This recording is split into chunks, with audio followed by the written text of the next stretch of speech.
Debbie Does Dallas. Debbie does. One day that will be on here. But I got Captain Ron here.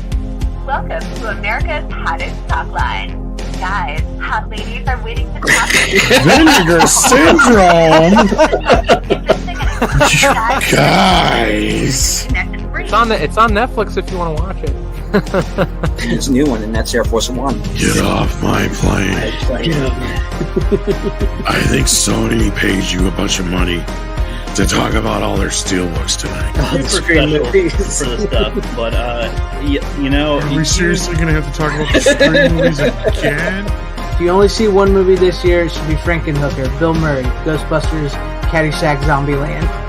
This is a movie I didn't think I'd like as much as I did, and I know it was like really popular because it like won some Oscars and whatever, but Debbie Does Dallas. We're actually showing something is they actually produced crew jackets. Like the movie never went into production, but it's got a Delta Force 2 motion. Hey, that works either way. That's cool. Is anyone even there still? I don't even know. Yeah, we're just listening to okay. Yeah, I was like, no one's saying it. Like, really into the story. Bye, runner. You too, buddy.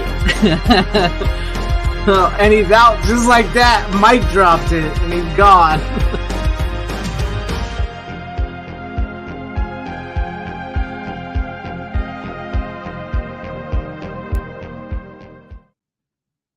Hello, followers, and welcome back to the Physical Media Show here on FanZcene Viz, my channel. And with me tonight, as always, is Rookie, the new runner, and Tom, the legend, the myth, the man, the 4K master.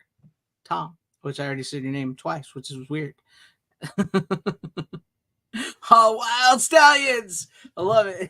Yeah, he does exist. Melvin dim. I'm sorry. They Melvined me. Yes. How you guys doing this evening, night, morning, afternoon, wherever you may be? Oh, busy. But Yeah. I'm glad to be here. Glad to have you here. Doing excellent. I'm ready for some more hot takes. More hot takes. Rookie, you're on thin ice with the audience. I know. You gotta be careful. They're going to get me. They're going. Keep it up, and we're going to get another runner. Uh-huh. Yep. They'll make You a need mistake runner. too one of these days. That'll be the trope. We Well, the let's say hi defense to against the dark arts version of the Yeah, media show different. here. That reminds me, I still got to get you that video or whatever you needed. Oh yeah. I almost forgot about it, to be honest. But let's say hi to the people in the chat that's waiting on us. Here we got Random Brad sending us good vibes as always. Welcome, Random Brad. And we got Heather Preston saying hi. Hi, Heather Preston. Style Section saying, party people, let's rock. We got this. We got Tim Hayes out there. What's up, Tim Hayes? And what's up, Shirley to God? That's my big brother. How you doing? Let's see. We got Salute to Deleted Scenes. Welcome. And hello to you, Scott Hughes. Let's see where am I? And a couple weeks late says evening morning. Well, evening morning to you as well. Welcome as well. Hell, Brian Barth. And yes, I did hear the strike is over. Back to mediocre Hollywood. The strike of what? What can you do? The writer's strike? The actor strike. Oh, the actor's strike. Oh, right. I forgot that was still going on. Yeah, yeah, I know. So did most people. What's up, Tornado T? Glad to have you here as well. What's funny is I predicted they would get things in order just in time to go on vacation. Right. Which is true, we're ready to work. It's next week or whatever it is. Oh. It's Thanksgiving or the week after, and then they'll get back to work just in time to make a bunch of deals. Look at the time. And then go on Christmas and Thanksgiving vacation. Yeah. I was so ready to work, but no, I got a vacation. I'm sorry. Oh no, geez. Tom has to have the Quentin Tarantino thing again from. I fucking knew it. Oh, this thing here? Yeah. This thing here. I fucking knew it. Yep. Oh! I got so many audio things here. Baby, put a chicken in, make her gay. Yes. I don't know what I'm hitting. Get ready to hear a bunch of that again. But what's up, Ace Hanlon? Glad to have you out there as well. Cheers to you, Dalton B. Glad for being here. What is up, Tyrell72 and Joey? Glad to have you guys in the chat with us this night. Inverse Opinion, hey to you. Let's see who else we got here. I think that's it. Thank you guys for hanging with us tonight and joining us for a show. Tonight, I think we're going to do a little bit of a short show for you guys. Nothing, we didn't get a lot, and this has been quite a busy week. I did miss Victor Fontaine. What's up, Victor Fontaine? Certain people care. I don't know if most of us really care. I'm fine with it's giving me a chance, it's in general. I kind of wish that they'd take a couple years off so that I can catch up on older movies and stuff without a bunch of new stuff as well to keep track of. I still got a lot of work to do. I'm fine with checking out my older flicks and also getting into the independent film. I like independent film. They weren't bound by strikes, and they're just being creative, man, than Hollywood is. So if I want something new, that's where I'll go. Plus, I've gotten to know a lot of independent directors and stuff, so it's nice to hear from them. And I'm still working on my independent documentary about independent films, so be on the lookout for that. But as far as new releases coming up, if anybody's curious what we got coming out, I know Severin Films announced Cemetery Man is going to be a new 4K from them. If anybody remembers Cemetery Man from the 90s, 1994. It's going to be for their Black Friday sale. That was title number 2 they announced. From Vivia Vision Net, which I think this is a foreign release. All the Three Ninjas film is getting a Blu-ray release. I don't think that's a region free, but it could possibly be. Well, I've never heard of this company, Viva Vision. I don't know. Does anybody know about that? But I don't know. The wrestling documentary Beyond the Mat is also coming to Blu-ray from Viva Vision for the first time ever. I remember that documentary back in the 90s. We got a gigantic Titanic box set, which I could carry crap for. Comes out December 5th. Big box set. The Church was Severin's first 4K Black Friday deal sale that they were coming out with. It looks like Screenbound Picks over in the UK is going to be releasing Andy Warhol's Frankenstein and Andy Warhol's Dracula. So if you, once again, I don't know if there's a reason free, but I know Vinegar Syndrome released. I don't know if they did Frankenstein, but they did Dracula on 4K over on. Well, they got the Andy Warhol one or whatever. Yeah. And then a couple cool. Yeah, you got that one, didn't you? Yeah, you did.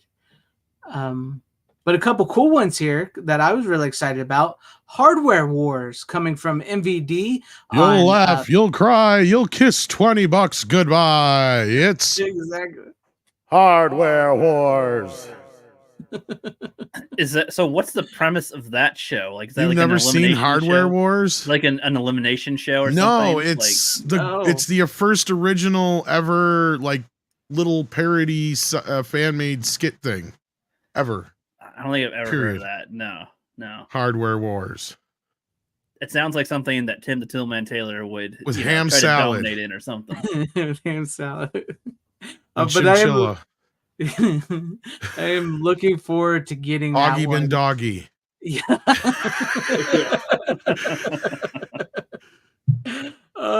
Luke Steyerbucker.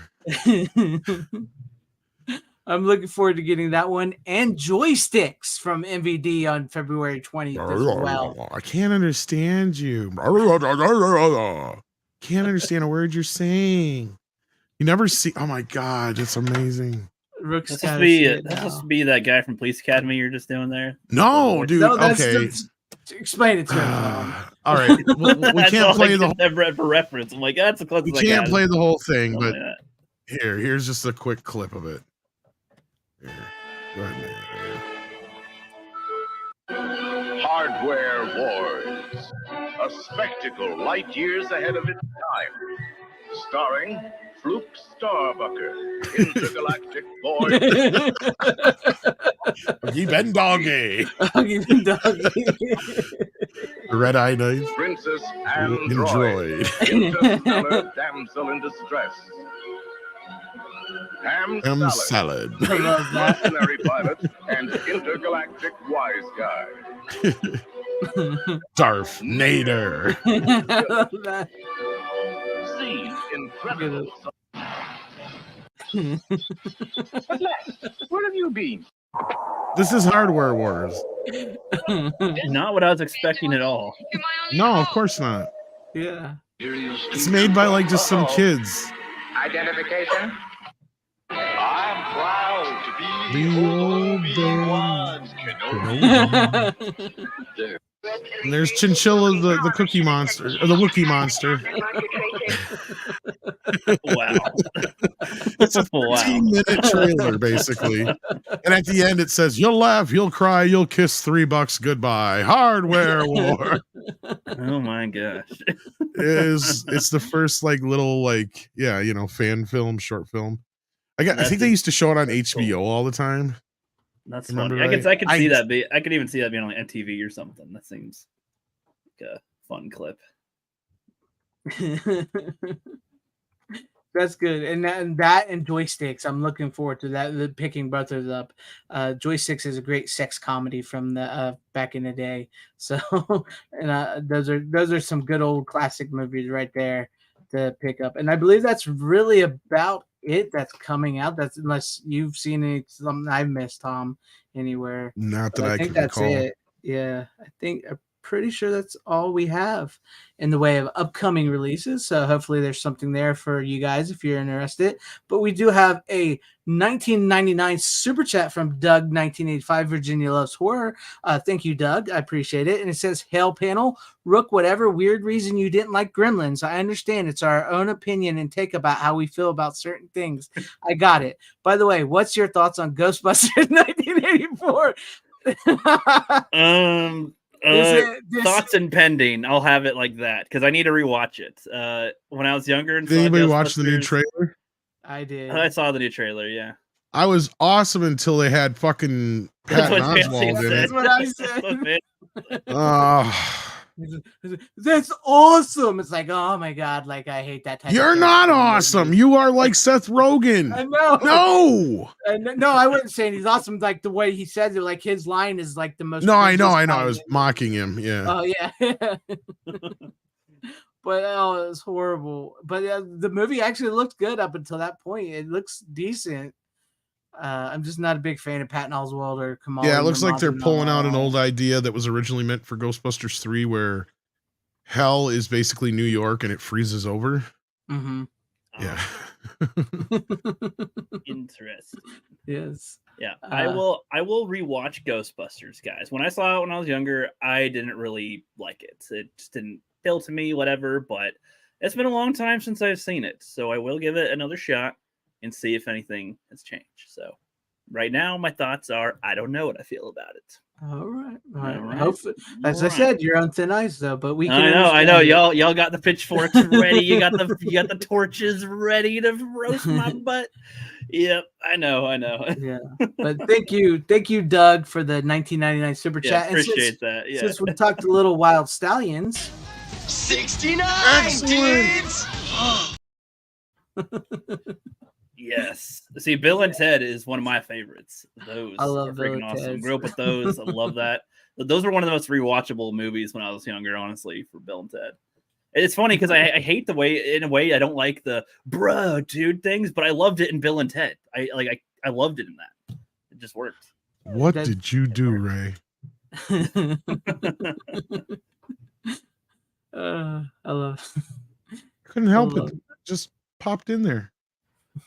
What just popped in there? I tried to think. Look. State Puff Marshmallow Man. I love the original. What do you think, Egon? I'm too scared beyond the rational thought or something. Joey, I have not seen Valley Girl or Streets of Fire. I don't know.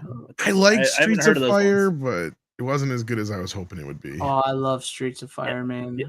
Always, guys, comment after each show or during each ones if you want, even during the physical media show, and write in the comments what you want me to check out one of these days, because I need to check out a lot of classics. There's a whole bunch I still haven't seen, you know, and have engagement on the video too with it. So yeah, it's good. Oh, there you go. But I do like Valley Girl, but I think I liked Streets of Fire more than you, Tom. But I just loved it. I don't know. There was something about that movie I really enjoyed. I was hoping to like it more because I'm a huge Jim Steinman fan, but yeah, just I don't know. I think I was expecting more out of it. Yeah, because everybody always talked it up so much, and I just hadn't seen it before. That's true.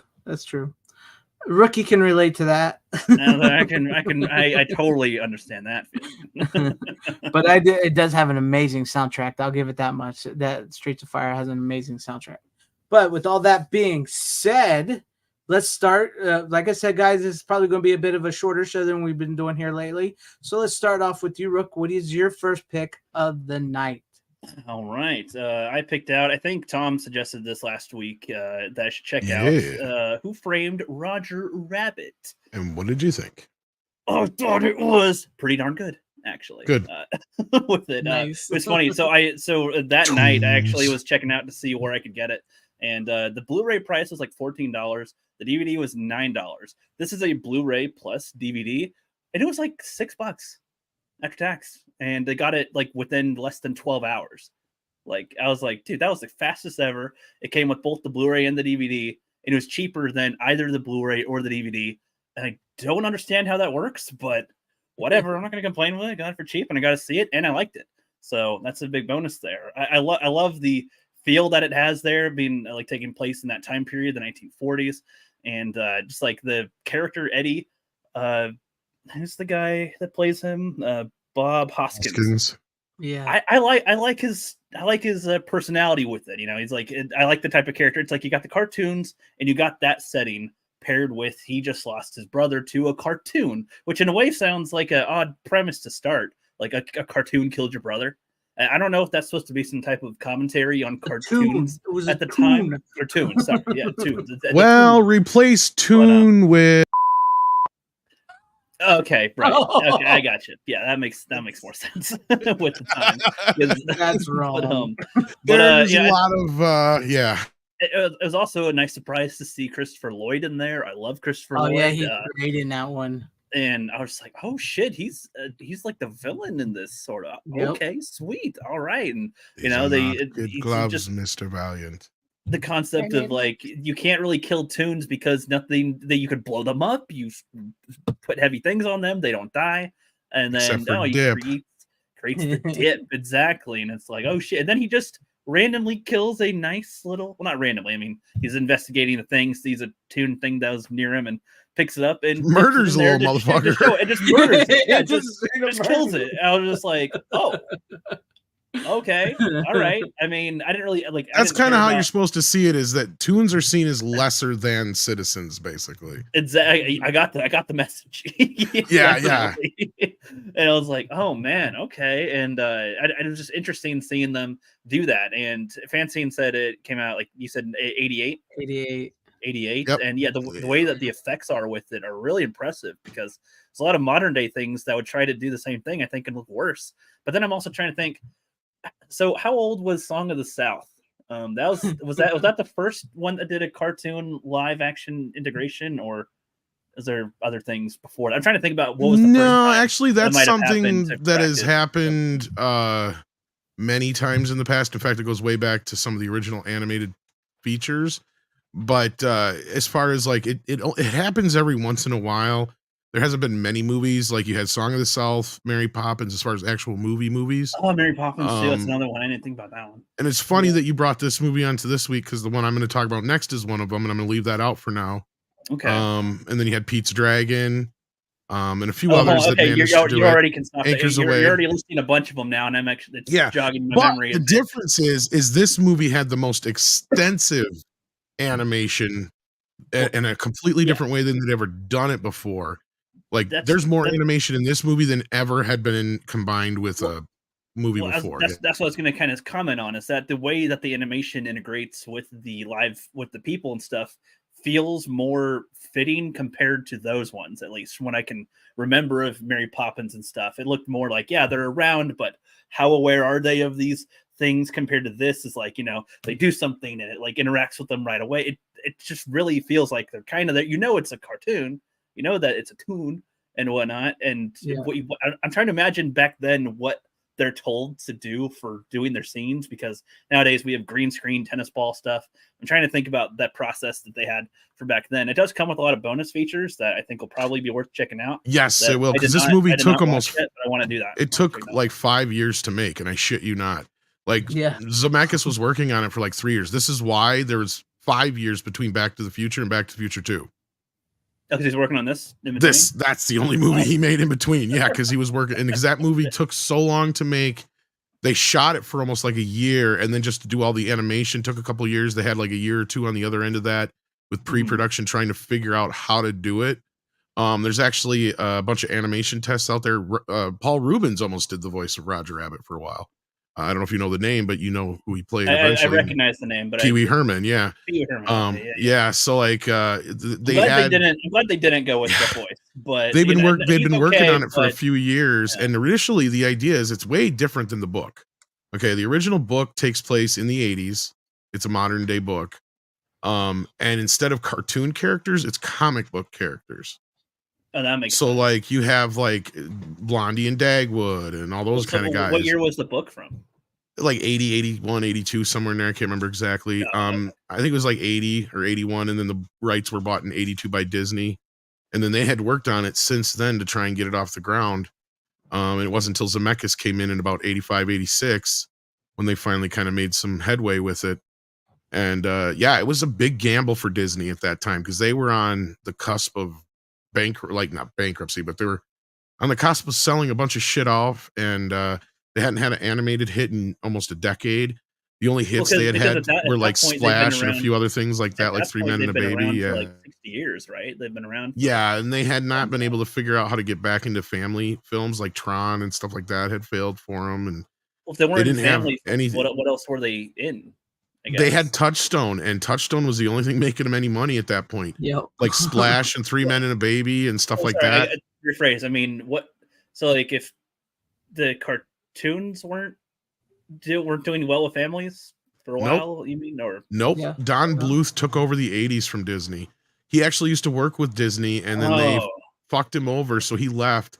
And he went and worked on a bunch of movies that were like in the 80s. All the animated films that were big was stuff like Land Before Time, American Tail. I'm thinking of that. I'm thinking of the other one with the other dinosaurs that sing or whatever. Was that him? We're Back. Yeah, We're Back. Yeah. I don't know. I think he might have had something to do with that one.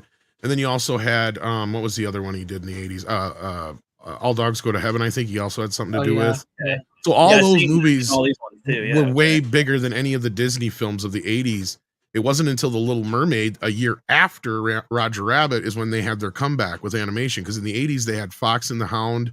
They had with the Great Mouse Detective and Black Cauldron, which cost them a shit ton of money. Yeah. Right. And that failed miserably. And they tried to release it twice, and it still failed. Because they released it in 85. It failed. They recut it again, changed the name, and tried to release it in like 1990. And it failed miserably then too. That's crazy, because I grew up with a lot of those movies that are older too. I remember Oliver and Company was the closest thing they had to a hit, and that was, and Roger Rabbit was in between Oliver and Company and Little Mermaid. And but Roger was like the good. Okay, we've got somewhat of a step, and then the Mermaid was like, Roger Rabbit was a huge hit. Boom. Like you got to understand, Roger Rabbit was a hit on the level of like Batman, Superman, Star Wars, like that kind of thing. That movie grossed like $400 million in '88, I think it was, or more. Let me look here. Yeah. I'm trying to imagine how the audience would have received this type of film at that time, because it ran for a whole year, dude. Yeah, it was. Well, I mean, I'm trying to think. Good. It's something like when you see it for the first time, and you see like Donald Duck and Daffy Duck and Mickey Mouse and Bugs Bunny and all these characters in this world, and Jessica Rabbit, and how it's played, like the Cryo mentioned and thing. It's played where it's very serious. This is a world where tunes exist, and it's played very serious, and it works. And it's actually something. Go ahead. It was in theaters for a year and a half. Nice. Didn't come out until Christmas of '89, the same time as Batman. Wow. Nice. Damn. But no, like it seems like so hold on. Are Bugs and Daffy Duck they're from a different company though, right? They're Warner Brothers. Warner Brothers. Yeah. This was the power of Steven Spielberg. This is a once in a lifetime thing. That's what I was wondering while I was watching. I was like, have they ever teamed up before? Like, the closest we've come since then was the Rescue Rangers thing. They actually allowed them to have some characters. I couldn't believe it. Because normally, the only reason this happened the way it did was because Steven Spielberg made it happen. Was he just like a god at the time? Yes. Like, because wasn't he what made like George Lucas be able to do Star Wars and stuff? Like, no, not Star Wars. But I think it's somebody else. Indiana Jones. No, but Spielberg was one of those that after like E.T., like everything he did was gold. Like there was nothing he could touch. Well, I mean, like his word, even like to just him being attached to a project. I like George, he's cool. I like this thing, so then that thing gets support, or this thing, and like that sounds like how he's treated. Was like they'll take his. Well, this is why we say Kathleen Kennedy had the easiest job in Hollywood. Like being the producer for Steven Spielberg is literally got to be the easiest job ever, because everybody says yes. Because it's Steven Spielberg. Exactly. Right? They're like, oh, can we get the Brooklyn Bridge shut down for a day? Who is this? I'm the producer for, Joe Schmo Nobody. No, fuck you. Oh, who is this? Oh, this is Kathleen Kennedy. I'm the producer for Steven Spielberg. Well, right away, Miss Kennedy. We'll get that done right away. Yeah. Right? Because it's for Steven Spielberg, right? That doors open easily for somebody like that. Okay, that makes sense. He rode the coattails of greater men. Yes. That's true. That's truth of the matter. Well, and that's true because if she's not producing a movie that's directed by Robert Zemeckis or Steven Spielberg or somebody like that, she's making shit like Milk Money. Yeah, I hated Milk Money. I hated that movie. Wait, so question. So was Roger Rabbit and Jessica Rabbit, were they invented for this film, or were they also technically they're from the book? Okay, but I mean like they weren't other animated stuff prior. I mean, no, this was their first thing. Like they're from the book, they're original characters. All the characters except for the Disney characters that pre-existed in the Warner characters and the Harvey Toons and the ones that show up in the movie. That's the other thing. They got other companies too. They got the MGM and all the other animated ones in there too. Yeah. Like if it was like for some reason I thought it was like a non-Disney company that made this, and they were able to get Warner Brothers. And they made it under the Touchstone banner, but it is Disney. Okay, that makes sense. Because there's a line in the movie too where they said, oh, you got something. I don't know if they mentioned Disney or they mentioned something that said, you were able to get them or something. And I thought that was like I guess I'm used to meta lines and things that I thought. You're probably thinking of the Dumbo line. Yeah, with Dumbo. Yeah. And so I was like, is that with them going, we were able to get the Disney stuff? You're a little jumpy, aren't you, Valiant? It's just Dumbo. I got him on loan from Disney. Yeah, that line. Exactly. Yeah. So that's him and the whole cast of Fantasia. Yeah, so the way that they portray the tunes in the movie is essentially that they're not created by a person. They are people that exist that are way different. They're indentured servants. It's funny because that line tells you that, like, they're on loan from Disney, right? Yeah, which like means they're slaves. They're owned. They are owned by slaves somebody. Yeah. That was the impression I was getting, and so that's why I want to talk to you guys about this. I saw it literally last week after I bought it. I watched it, and I was like, "Oh man, I want to talk about this." Well, and that's why Roger goes to Eddie, because he's like, I ain't got no rights, and then now they got Judge Dredd or Judge Doom. I mean, not Judge Dredd. He's practically Judge Dredd. Judge Doom, who's a totally different kind of scenario than they're used to. If you listen to the lines of the movie, there's a lot of exposition throughout the film. Like Toontown was run by, originally by the guy who gets killed. The guy that you meet in the Ink and Paint Club, the fat guy who gets caught playing patty cake with Jessica, which patty cake is equivalent to sex for Toons. Right. Okay? Yeah. So like that's the way patty cake. Come on now, calm down. You're not the first guy whose wife played patty cake on it. If you were to tell me that, I wouldn't think that's funny, but seeing it play out, that was pretty funny. I was like, that was funny as shit. What's funnier is when he's like going through the pictures, he starts making them go fast enough that they're actually animated. Yeah, that they're just like, oh no. So anyway, then he kills the mayor, and also he became a judge. Yeah. By buying up the election. And then you find out, of course, that's the same guy that killed Eddie, and the money he got was the bank that he stole money from, that he robbed, which Eddie and his brother were going after him.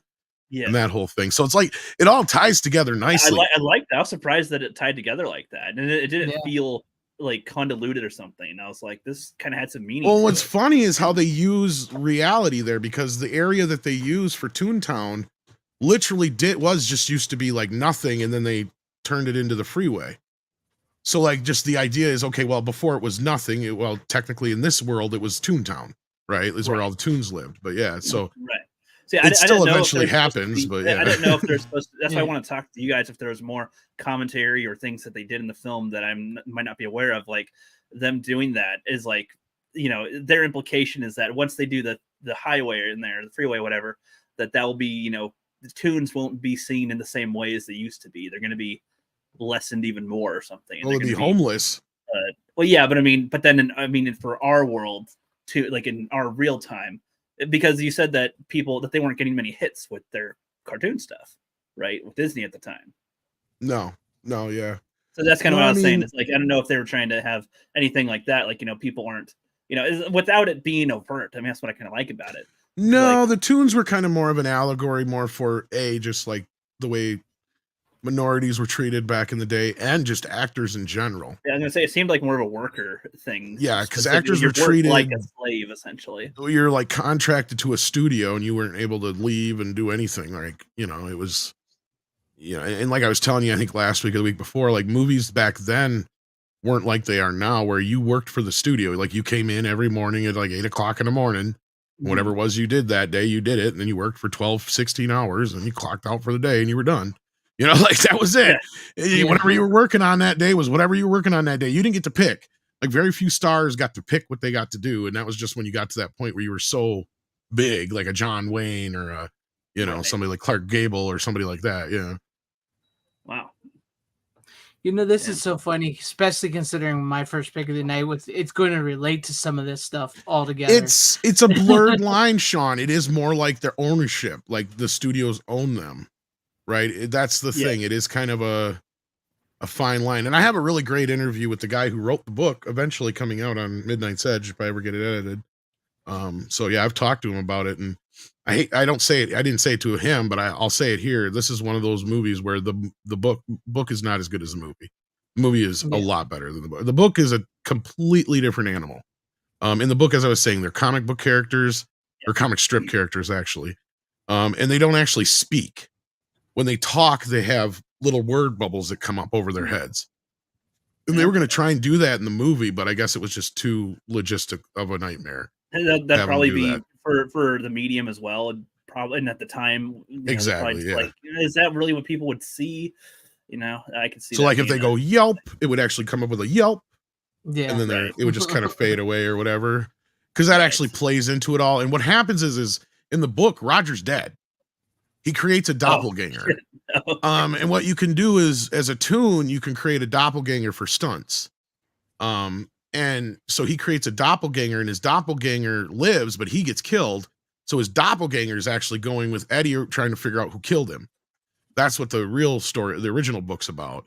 Then you find out his wife and all this other shit's wrapped up in this weird kind of like, it's a little bit more like just not as eventful as the movie is, right? And there's some little cameos from like, they mention comic strip characters and stuff like that, but never anything really kind of like the way they do in Who Framed Roger Rabbit. Like Baby Herman's an original story from the book. Jessica Rabbit's an original story from the book. I believe R.K. Maroon and stuff like that are all in the book. Yeah. But they're all in kind of different capacities. Even Jessica's kind of a different character in the book too. She's kind of a bitch in some ways. But well, I was about to add, they kind of adjust. Her character's kind of adjusted though. She's kind of weird. They kind of emulate that in the movie with her kind of logic. Like her logic is, she knocks Roger out, throws him in the trunk of the car so he wouldn't get hurt. He doesn't get hurt. Yeah, that's the kind of logic Jessica has. Like she's in a way, if he's awake and conscious, he can think about something and overreact or whatever. So or get scared, and if he's knocked out, nothing to worry about. Yeah, so it makes some sense. But I was going to ask you guys what the response to her was like back then, because I can easily see right now people have you ever heard of Rule 34 on the internet? Let's just put it this way. Currently trying to cancel her now. Actually, it probably has it right on the cover there. Look at the cover. Let me see. I'm trying to remember how accurate the cover is. I'm sure it's, yeah, they definitely do it already in that cover. Every picture of her besides in the movie, she has her breast reduced by 2/3. Mm-hmm. And there's a reason for that. Yeah. Well, but this was before or after ratings, or like for the movies. That was a big deal. People made a big fucking deal about her bosoms. Like a big deal about it. And like I said, in all the marketing things and everything like that, if it wasn't actual clips from the movie, her boobs were massively reduced. Like in the coloring books, in the all that stuff. Like anything you ever saw with Roger Rabbit and Jessica on it, her boobs were obviously much smaller. More of a classy lady, of course. I mean, they've edited it. There's a scene where her legs are when she's falling down the hill. Okay, they've edited, and that's different. They don't show her boobs. What 4K Cinema HD is talking about is there's one little shot, and actually it's one little frame, that the animators didn't give Jessica any underwear. Mm-hmm. And when she flies out of Benny the Cab after he hits the pedal of dip, she spins around in the air. You can see up her dress.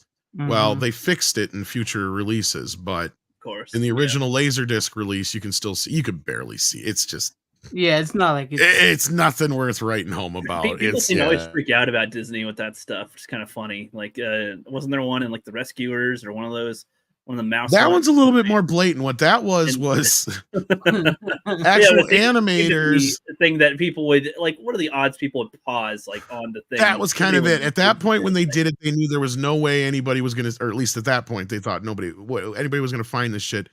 So they had like the rescuers were like flying through the air for something, and the windows in the background had like lights on and like images and pictures and stuff in them. And it started out, I think, innocently enough where I think they just put some pictures of friends and family, and then all of a sudden by like, midnight at 1 o'clock in the morning, when everybody's had a few too many drinks and a few too many joints, it started turning into clippings from Playboy. Right. So, so if you looked in the windows of the old Rescuers, there was pictures of scantily clad to naked women in front of the windows. Yes. Which that's just funny. I don't know. And then like in Lion King, I know they had like the sex dust or something. That one I'm not so sure on. Same thing with the Little Mermaid cover, because I almost believe the guy's story on that half-ass, but but it's just funny, like what people will get a stink of is what I'm kind of getting at. So with Jessica Rabbit, I imagine did people back then voice concern before the release, knowing that she was going to be in it at all? Or when people saw what she was in the trailers and stuff, it was a big. I mean, I remember my mom making a big stink about it. Yeah, like what was the kind of thing said about it? Like it's just excessive. It's too much. Like I'm trying to imagine. Why does her boobs have to be so big? She wasn't born bad. She's just drawn that way. Like once you saw the movie, like once you gotta understand, once people saw the movie, it wasn't as bad. But like, I mean, there were still some people who were like, "Wow, for a kids movie, that's just a little too much." Yeah, it's like it's just a personified, the eyes pop. Well, she's based on she's based on the old. That reaction is for what's his face cartoons? I just forgot his name. The guy who did The Wolf and all that stuff, Little Red Riding Hood and all those. That guy. Yeah.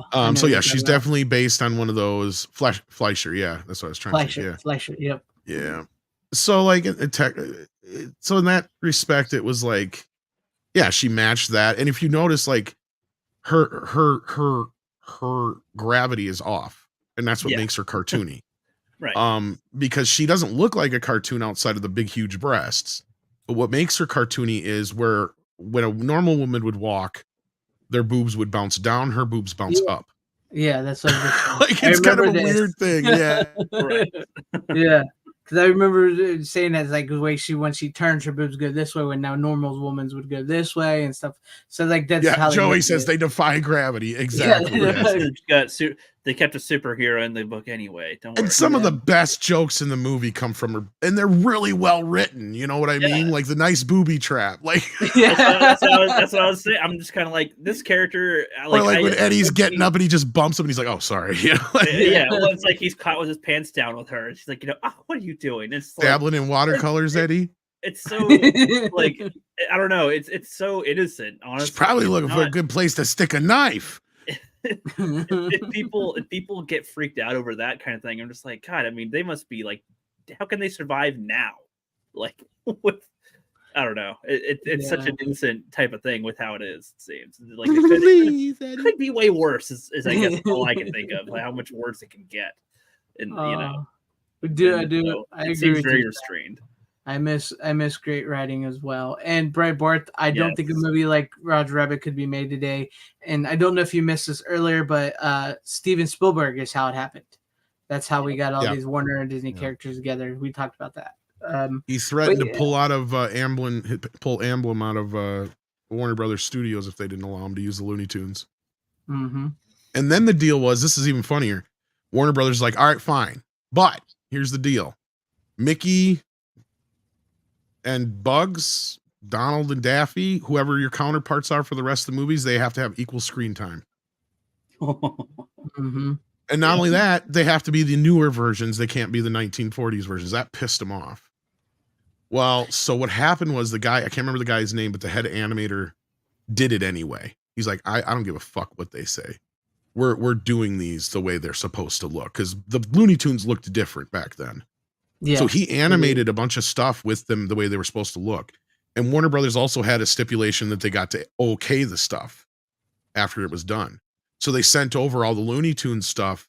And at first they were upset, but then they were impressed by it. And they brought him over to Warner Brothers to work on animation for a while.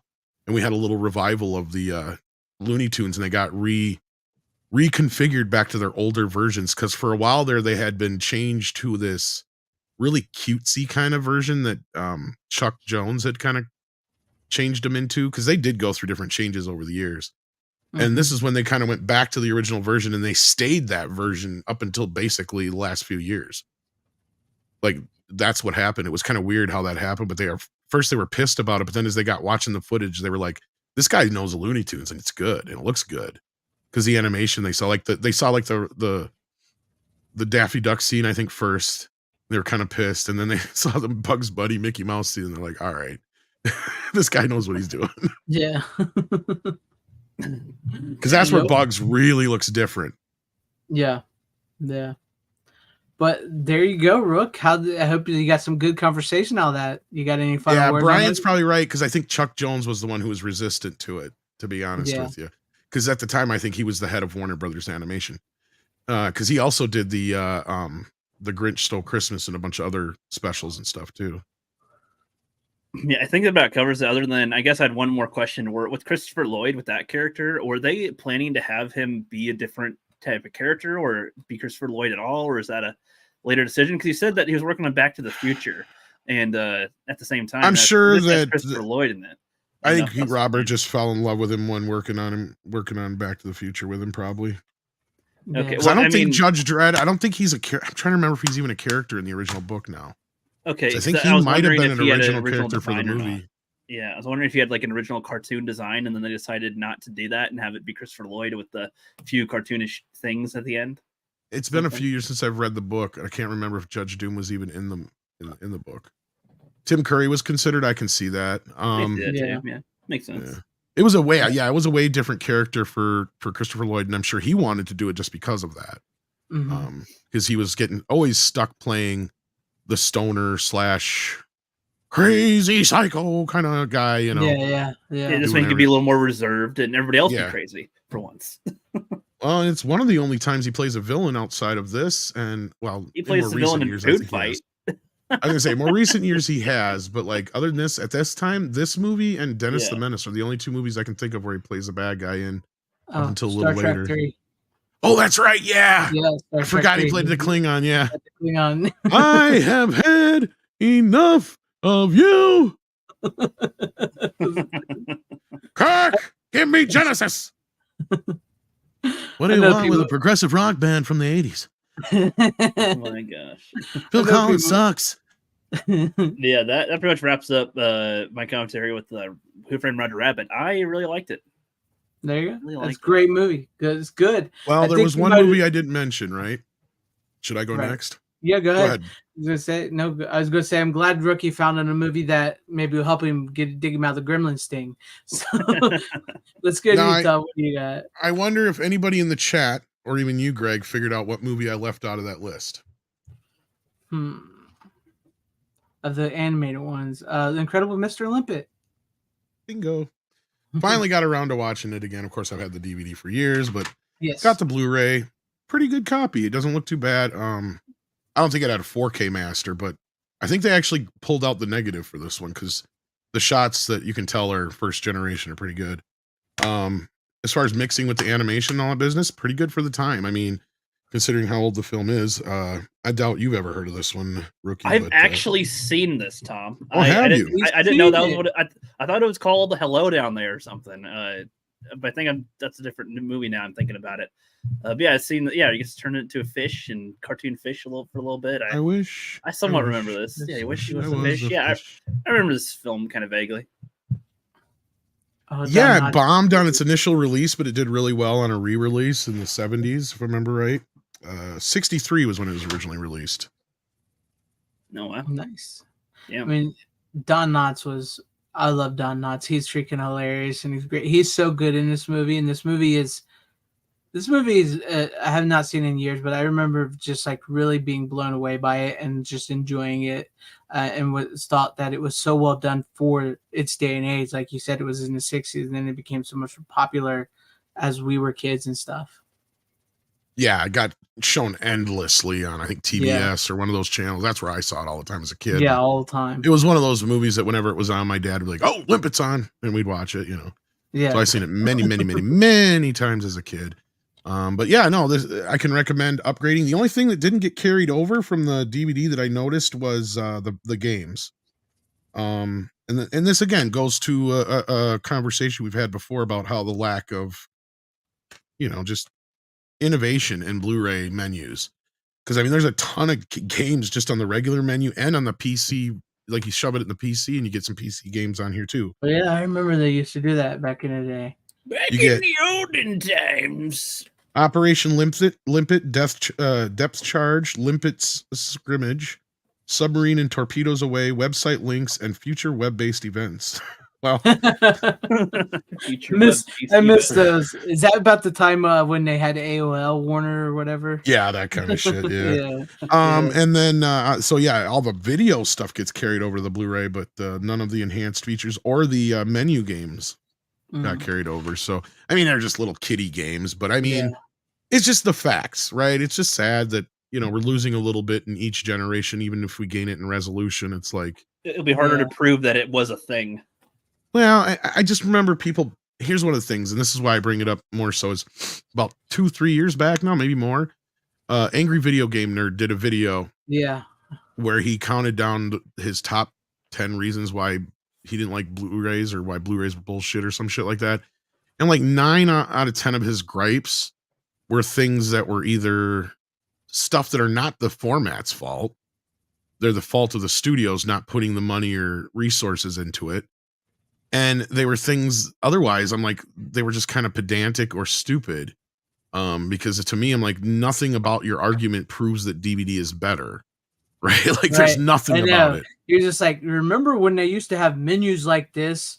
They don't do that anymore. So I don't like Blu-ray. It's like, come on, man, give me something better than that. I mean, we're talking picture quality and stuff like that. I mean, Blu-ray is better than DVD over that. I mean, don't get me wrong. I absolutely love those animated menus. Like you said, I miss those on stuff, and it's a shame that we're losing them, but that's not going to make me think that a DVD is better than a Blu-ray.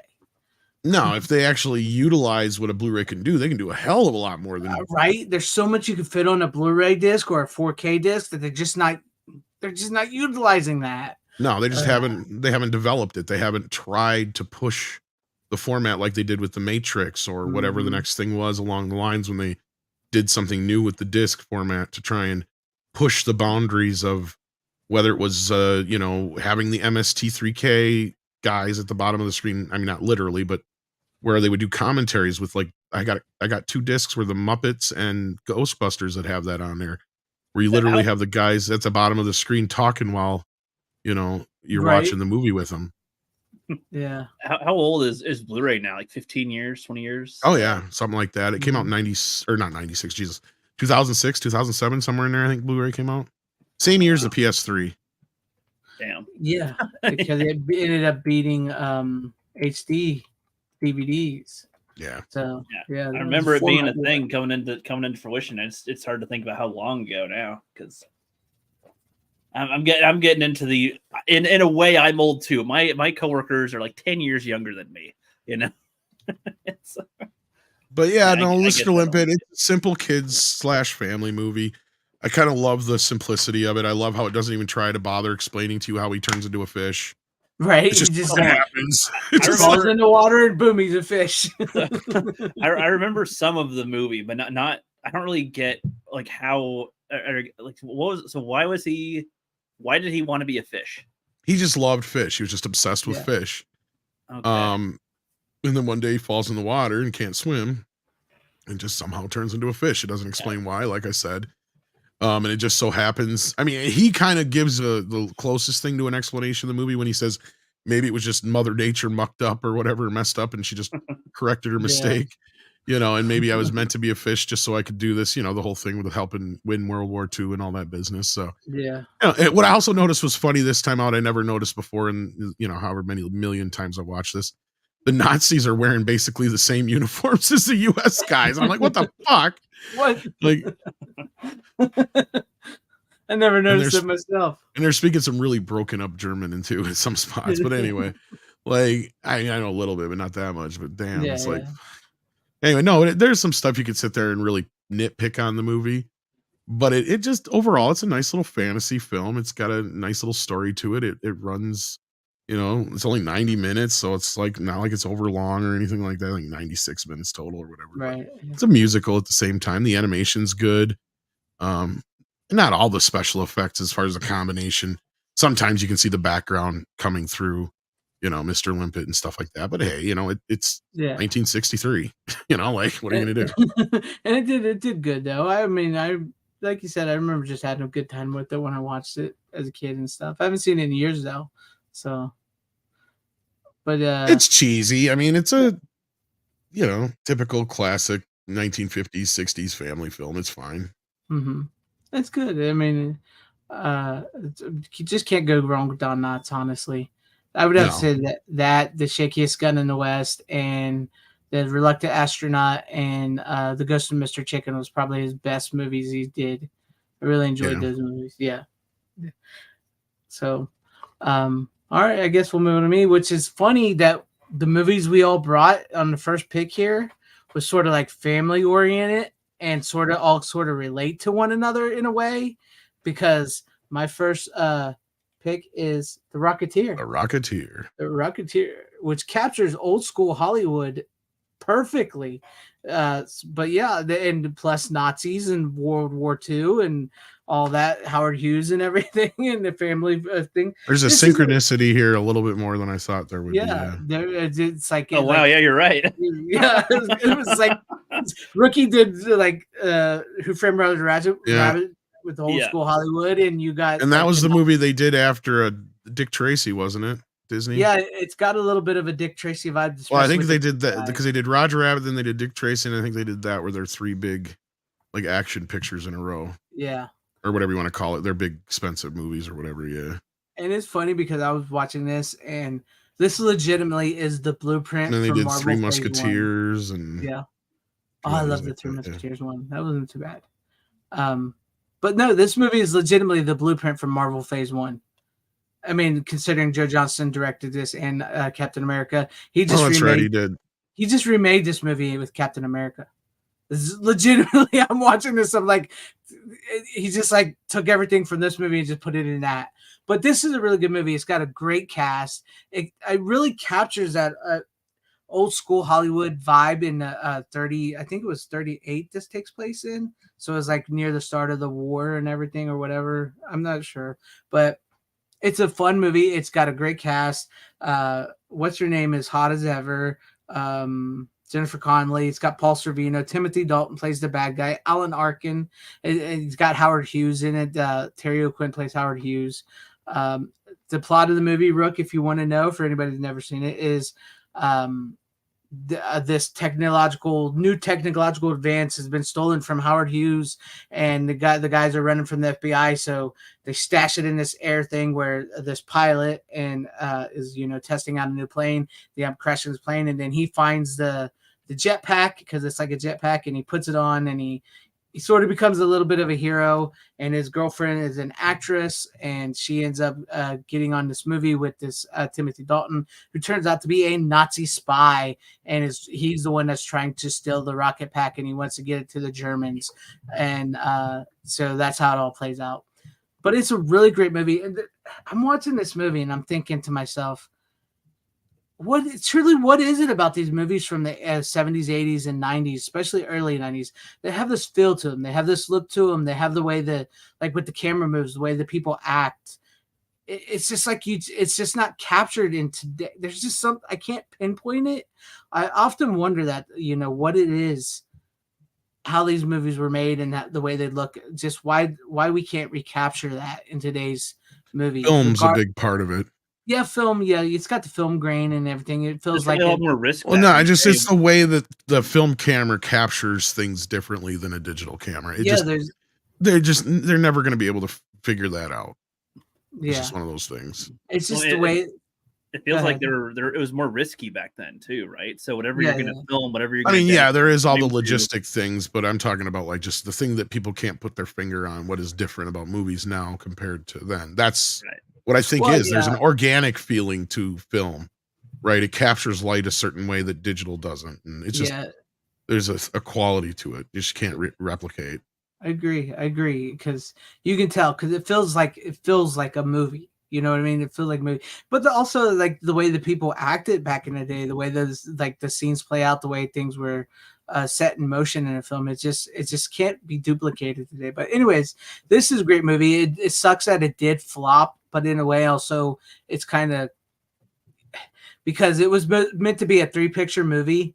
They were going to do a trilogy of these, and the first movie, it flopped. It came out like 1994, and it didn't do very well. But it's over the years that people have latched onto it and loved it and everything. But of course now we have the whole, it was going to be remade, and it was going to be put a chick in it and make her diverse and make it lame, because it was going to be black. It was going to be Leslie whatever from the Ghostbusters movie. The black chick was going to Leslie take over. Jones. No. Yes, she was going to be the Rocketeer. She was going to take it over. She's not funny or interesting or cool. No charm to her.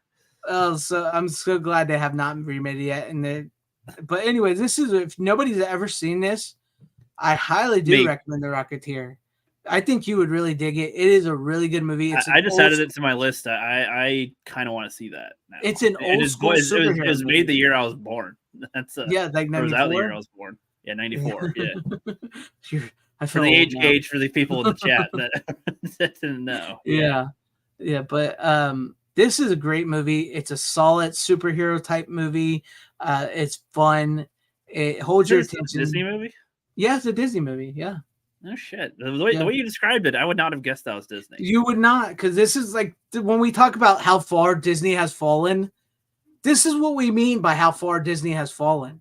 Because they used to make, even though this movie flopped, they used to make movies like this. They used to make movies like Roger Rabbit. They used to make movies, that weren't just geared in one direction for one section of the people. They weren't. They have fallen so far. This movie is really solid, and it captures old school Hollywood perfectly. It's got a great story to it, great cast. It's just a fun movie, old school classic. So yeah, and it's kind of, I just think it's kind of weird how we all sort of like, you Roger Rabbit and him with the Incredible Mr. Limpet, and this all kind of just played out. I don't know what it was. Maybe we just after Halloween, not that we, I watch horror movies all the time, but maybe like after Halloween, maybe we just went something a little different at the moment. Yeah, I don't know. Tom suggested it, and so I was like, okay, yeah, I've heard of this one, so I'll take it. I know. Was the Limpet, was that Disney also? No, I believe that was Warner Brothers. Yep, that was Warner Brothers. That would have been crazy. Yeah. That would have been crazy if it was all 3 Disney all around the World War II sort of. No, but it just so happened to be, like this one's animation mixed with, and they're all in the same era, and it's just kind of. Yeah. Swiss Family Robinson is a good one. I have seen that. Well, from what I remember, it was good, honestly. Yeah. It was funny. Yeah. Don't know if it was good, but it was funny. But that's seriously, this is what we mean when like so many people talk about Disney, how the state Disney is in. I mean, when you watch movies like this, you can see how far they really have fallen.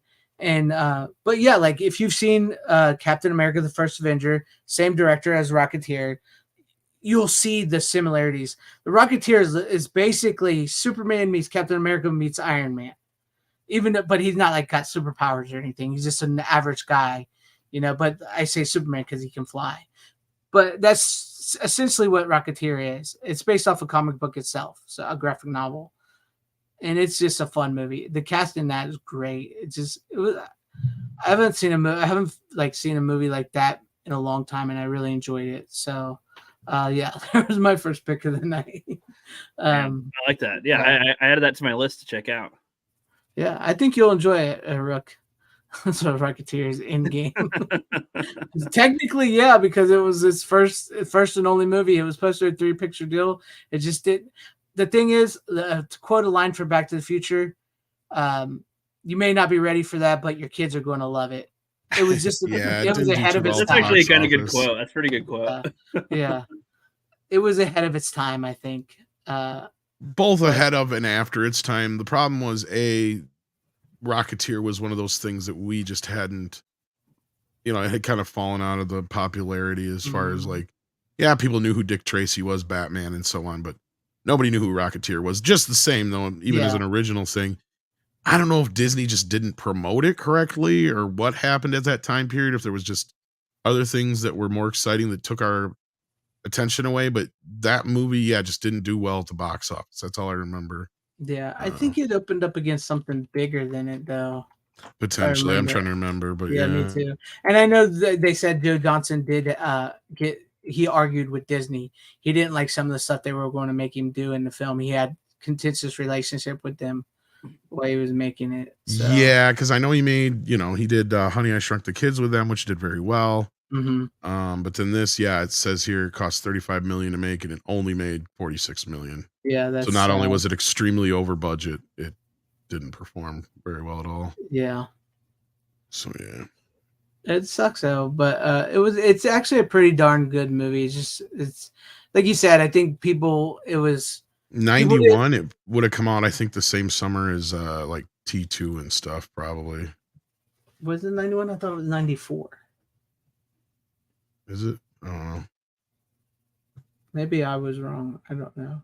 But it says 91 here. Yeah, 91. Yeah. Okay, 91 then. Yeah. Yeah. So yeah, it would have had some competition like Terminator 2 and some other stuff. Yeah. But you're right. I mean, people didn't know who the Rocketeer was, but the way the movie was done was the movie was ahead of its time in a way of superhero type things. So it had a couple things going against it, but it's a really solid movie. Robin Hood, Prince of Thieves. That's why. There you go.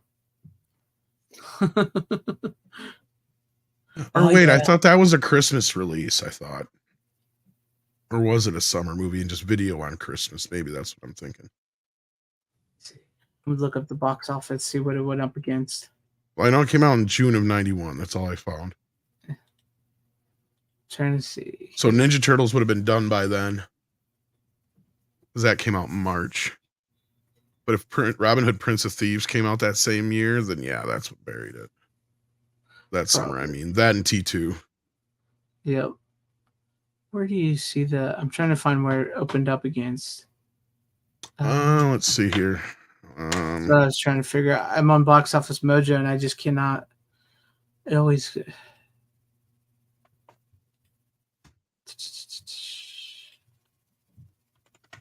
Oh, here we go.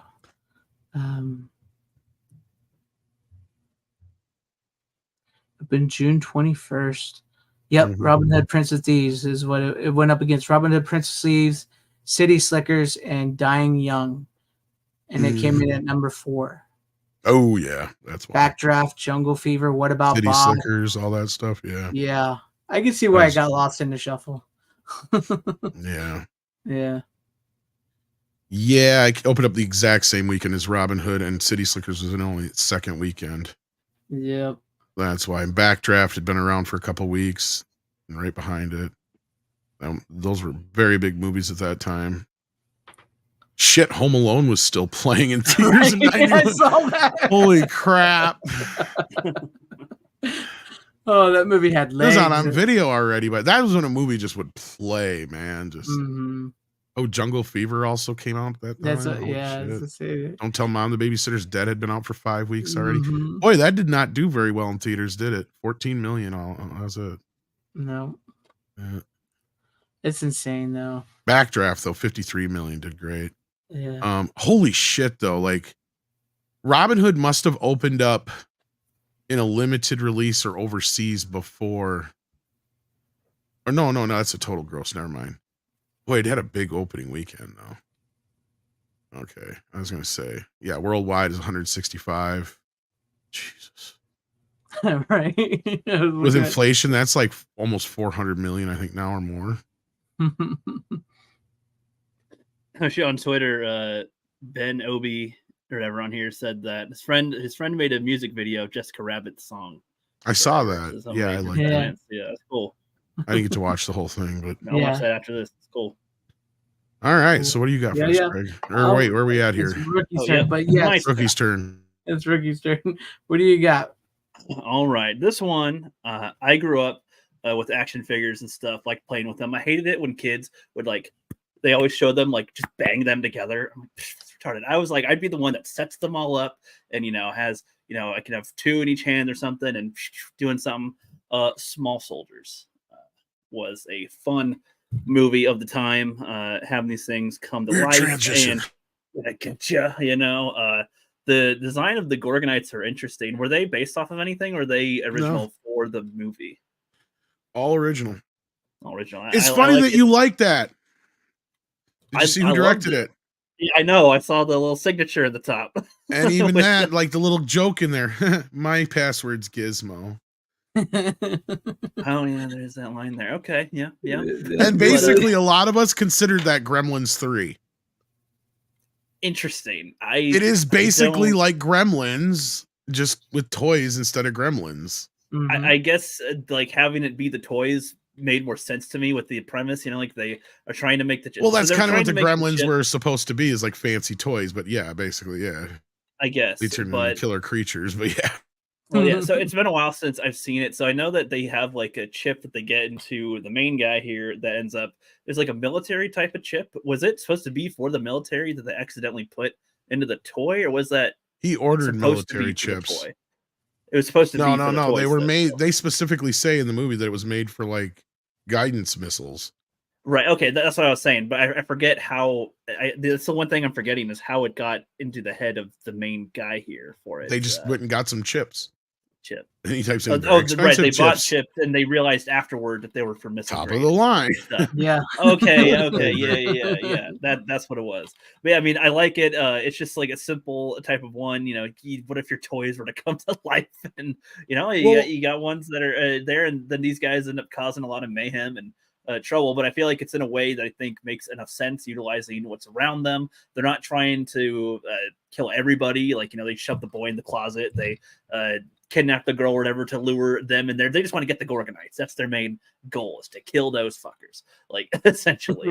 And it's just funny, he lights the guy's pants on fire. Sarah Michelle Gellar's voice of the Barbies, and they melt their faces off to get the chip. The one guy gets killed in the garbage disposal, and he's like, soldier, you did good, but and then they take the chip out and make a whole thing out of it. They get a whole catapult system and the whole it's like, dude, what what a fun premise for the time. And was this another 90s or early 2000s movie? Because I'm sure it was this after Toy Story? I don't know.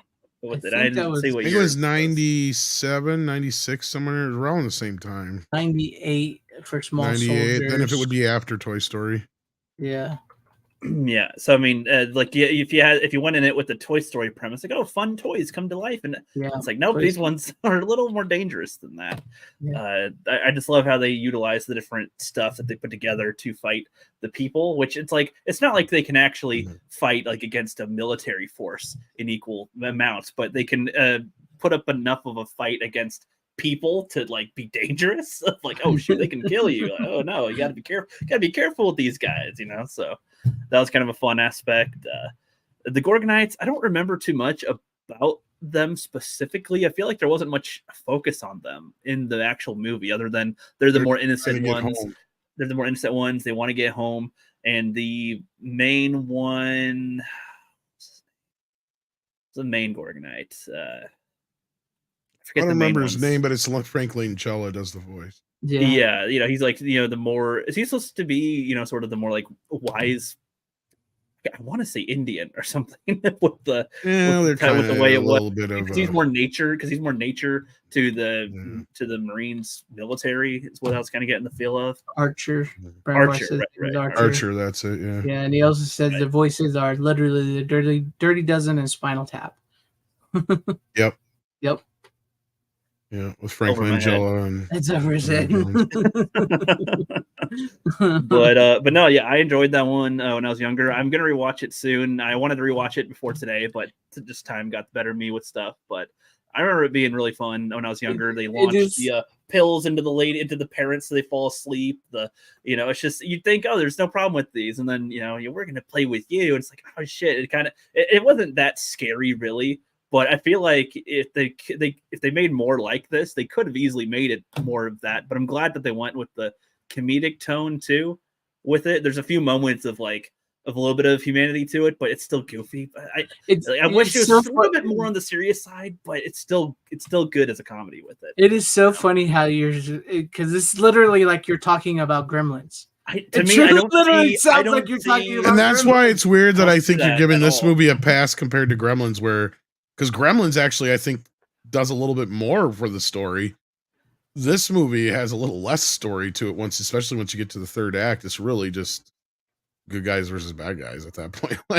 I mean, I don't know, because with this, it seems like, okay, some guys. I mean, I like it. It's a great movie, but I can follow more what happens here, and it does follow through to the end with it. I mean, these guys accidentally activate these killer toys that are trying to specifically get the Gorgonites. This boy he has a crush on this girl, and he's got the toys, and it makes sense why they're there. It makes sense what's going on with the stuff. And yeah, they do have a big fight. It is simple. I'm not going to say that it's super amazing for it, but it was really fun. It's a good movie. It was really fun for it, I would say. Now, there's things I think could be improved, but I liked it for that. But I don't see it being compared to Gremlins, really. I really don't. Watching Gremlins, I did not think for once about Small Soldiers. Maybe if I rewatch Small Soldiers now, maybe I'll see some more of the resemblances, but it seemed like I'd have to know about stuff of the times with Gremlins compared to with this. Again, I never grew up with the phase of Cabbage Patch collecting stuff or whatever. I was of the Power Rangers and the action figure stuff like that. That is more like what's in Small Soldiers. And these guys don't, to me, have cigarettes and sunglasses and goofing around just randomly. These guys are, living for their first time, and they're on a kill mission, and they're with Marines who sometimes have fun when they go and do stuff. That makes more sense to me than just a random goblin thing that's just farting around. That's how I see it. So, do you have your opinion? We get you. That's me. Yep. Was this Phil Hartman's last movie? Because that's twice. I was going to say, I think so. Yeah, I think it was Phil Hartman's last movie. Yeah, they even have a little dedication to him at the end or whatever. Yeah, I couldn't remember if it was this or if it was Turbo Man. Well, I know it's not Turbo. No, that was a couple of years before, I think. Okay, yeah, or at least a year before. I know the movie's not called Turbo Man, but I couldn't think of the name other than the toy. Jingle All the Way. It's one of the dumbest names yeah. for a movie ever. Yeah. Like, but at the same time, what are you gonna fucking call it? I guess. I mean, Exactly. Turbo Man's not a very good movie either, or name Yeah, either. you could call it that. Yeah. Mhm. Rush for Christmas. But yeah, I didn't. I'm seeing people in the chat listing some stuff. Yeah, I didn't really grow up with Transformers or Christmas Rush might have been a better movie. Yeah. Name for some it, of or something some of like the other that. stuff of the times for action figures. So no, but let's see. Yeah, I mean, I'm surprised people are still hung up on the Gremlins thing. That's just because like I'm know, not the only one. Like this is generally considered by a lot of people as Gremlins 3 because he's never been able to make a real Gremlins 3, and yeah, it's just because of the fact that it's almost the same storyline. It really is. It's almost exactly the same. I mean, I guess you may not see it now, but I think it's just because of the way you reacted to Gremlins, and the more I think about it, and I'm not trying to say you're wrong in your feelings about it, I think you were expecting something more out of it at the end, or something to tie into something that didn't, which is fair, but at the same time, I don't know. I mean, I didn't have any expectations. I was just watching the movie as it was, and that's what came out. I mean, in a way, I feel like it's just weird because you're the only one who I was just thinking, because I'm like, I've heard people just say, it's just not my style. I don't like that kind of humor / horror film. It's just, a little too scary or one way or the other, a little too gross. I've heard those kind of things before, or just, it's just not a very likable movie because it does have a mean streak to it. The first one especially does. But I've never heard anybody bitch about the storytelling and stuff. Like, I'm just like, what? Well, it's funny because I think that the rules were fine as far as what the, don't get them wet if you don't after midnight. That's okay. I feel like those are justified enough in what they show, because even if it's midnight at different locations, well, then if it's midnight in the Eastern, then I guess don't feed them after 9 o'clock Western. That's fine. We already talked about Gremlins last week. We don't have I don't think people want to hear me talk about that again. But I do like Small Soldiers. I think Small Soldiers is a good movie. Joe Dante is one of my favorite directors, so you really can't go wrong with one of his movies. Yeah. So, I don't know all of the movies that he's done. And again, in general, even though I'm getting into film and I like filmmaking, but it's kind of like with music. I certain aspects about it don't always catch me right away. Like if certain songs play, I might not know who made the song. Same with directors. I might not know who directed it. So I might have seen a lot of Joe Dante without realizing it. But I don't know. Directors don't always stick with me as much.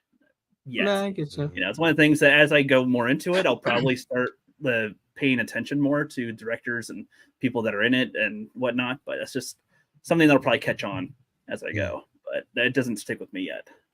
But yeah, that was my pick there. Great little pick there. Enjoy. And so, Tom, to you, what do you got for us now?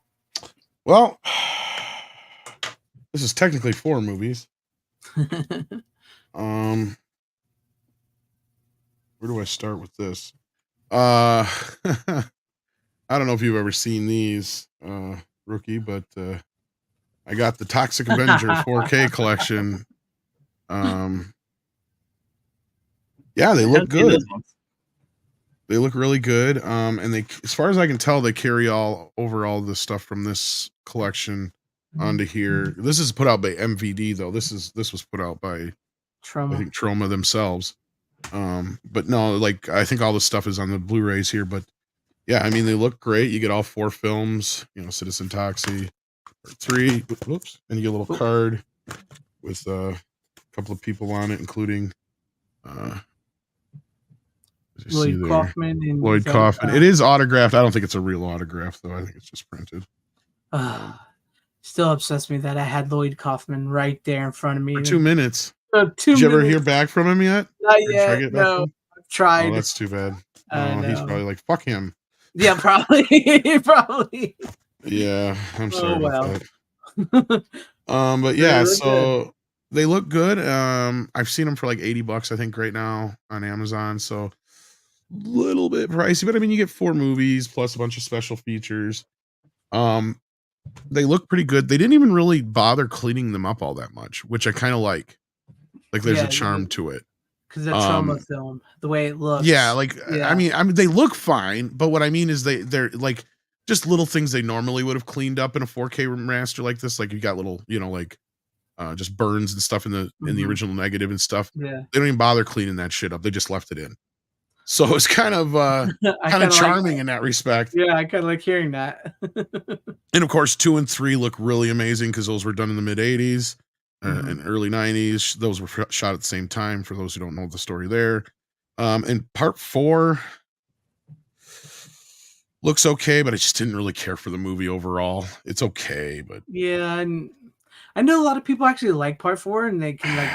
I'm just like, I remember watching and thinking this is nowhere near as good as the first 2. It's just, I don't know. I think the first 3 are all pretty good. Yeah. 2 and 3 feel so much like the same movie as it is because the problem is they were shot at the same damn time. So yeah. well, that's because they shot it. They're like, shit, we got a 3-hour movie here or something like that. So they cut it up into 2 basically. Yeah. But yeah. Go ahead. No, I was gonna say I know it's like alternate worlds, and they were doing. I don't know. I didn't care. It makes very little sense. It's like it still could have been a sequel to the other movies. It makes no sense to why they changed the few things they did in it, and try to pretend like the 2 and 3 didn't happen for what reason. I do not know. Like there's nothing in it that really constitutes that, and I don't like the actor they got playing Toxie in it. He looks wrong, and the makeup is horrible. There's just little things like that. I just thought, like, why? I think the only reason they did it is just because the only thing I could think of is because she got her eyesight back in the part 3. And just so she was blind again in part 4, which they could have just come up with some stupid reason to make her blind. It makes no sense. Like, that's like super easy to fix in a trauma film. Right? No shit, right? Like, yeah, it's like accidentally got some. Yeah, go ahead. Yeah, she gets hit on the head and she's blind. Boom. Or she gets something thrown in her eyes accidentally, of course, something like that. Or he accidentally come all over her face and got some in her eyes. Exactly. And now she's blind again. Like he's Toxic's weight. He Toxic's weight. That's what I'm saying. Yeah. Face.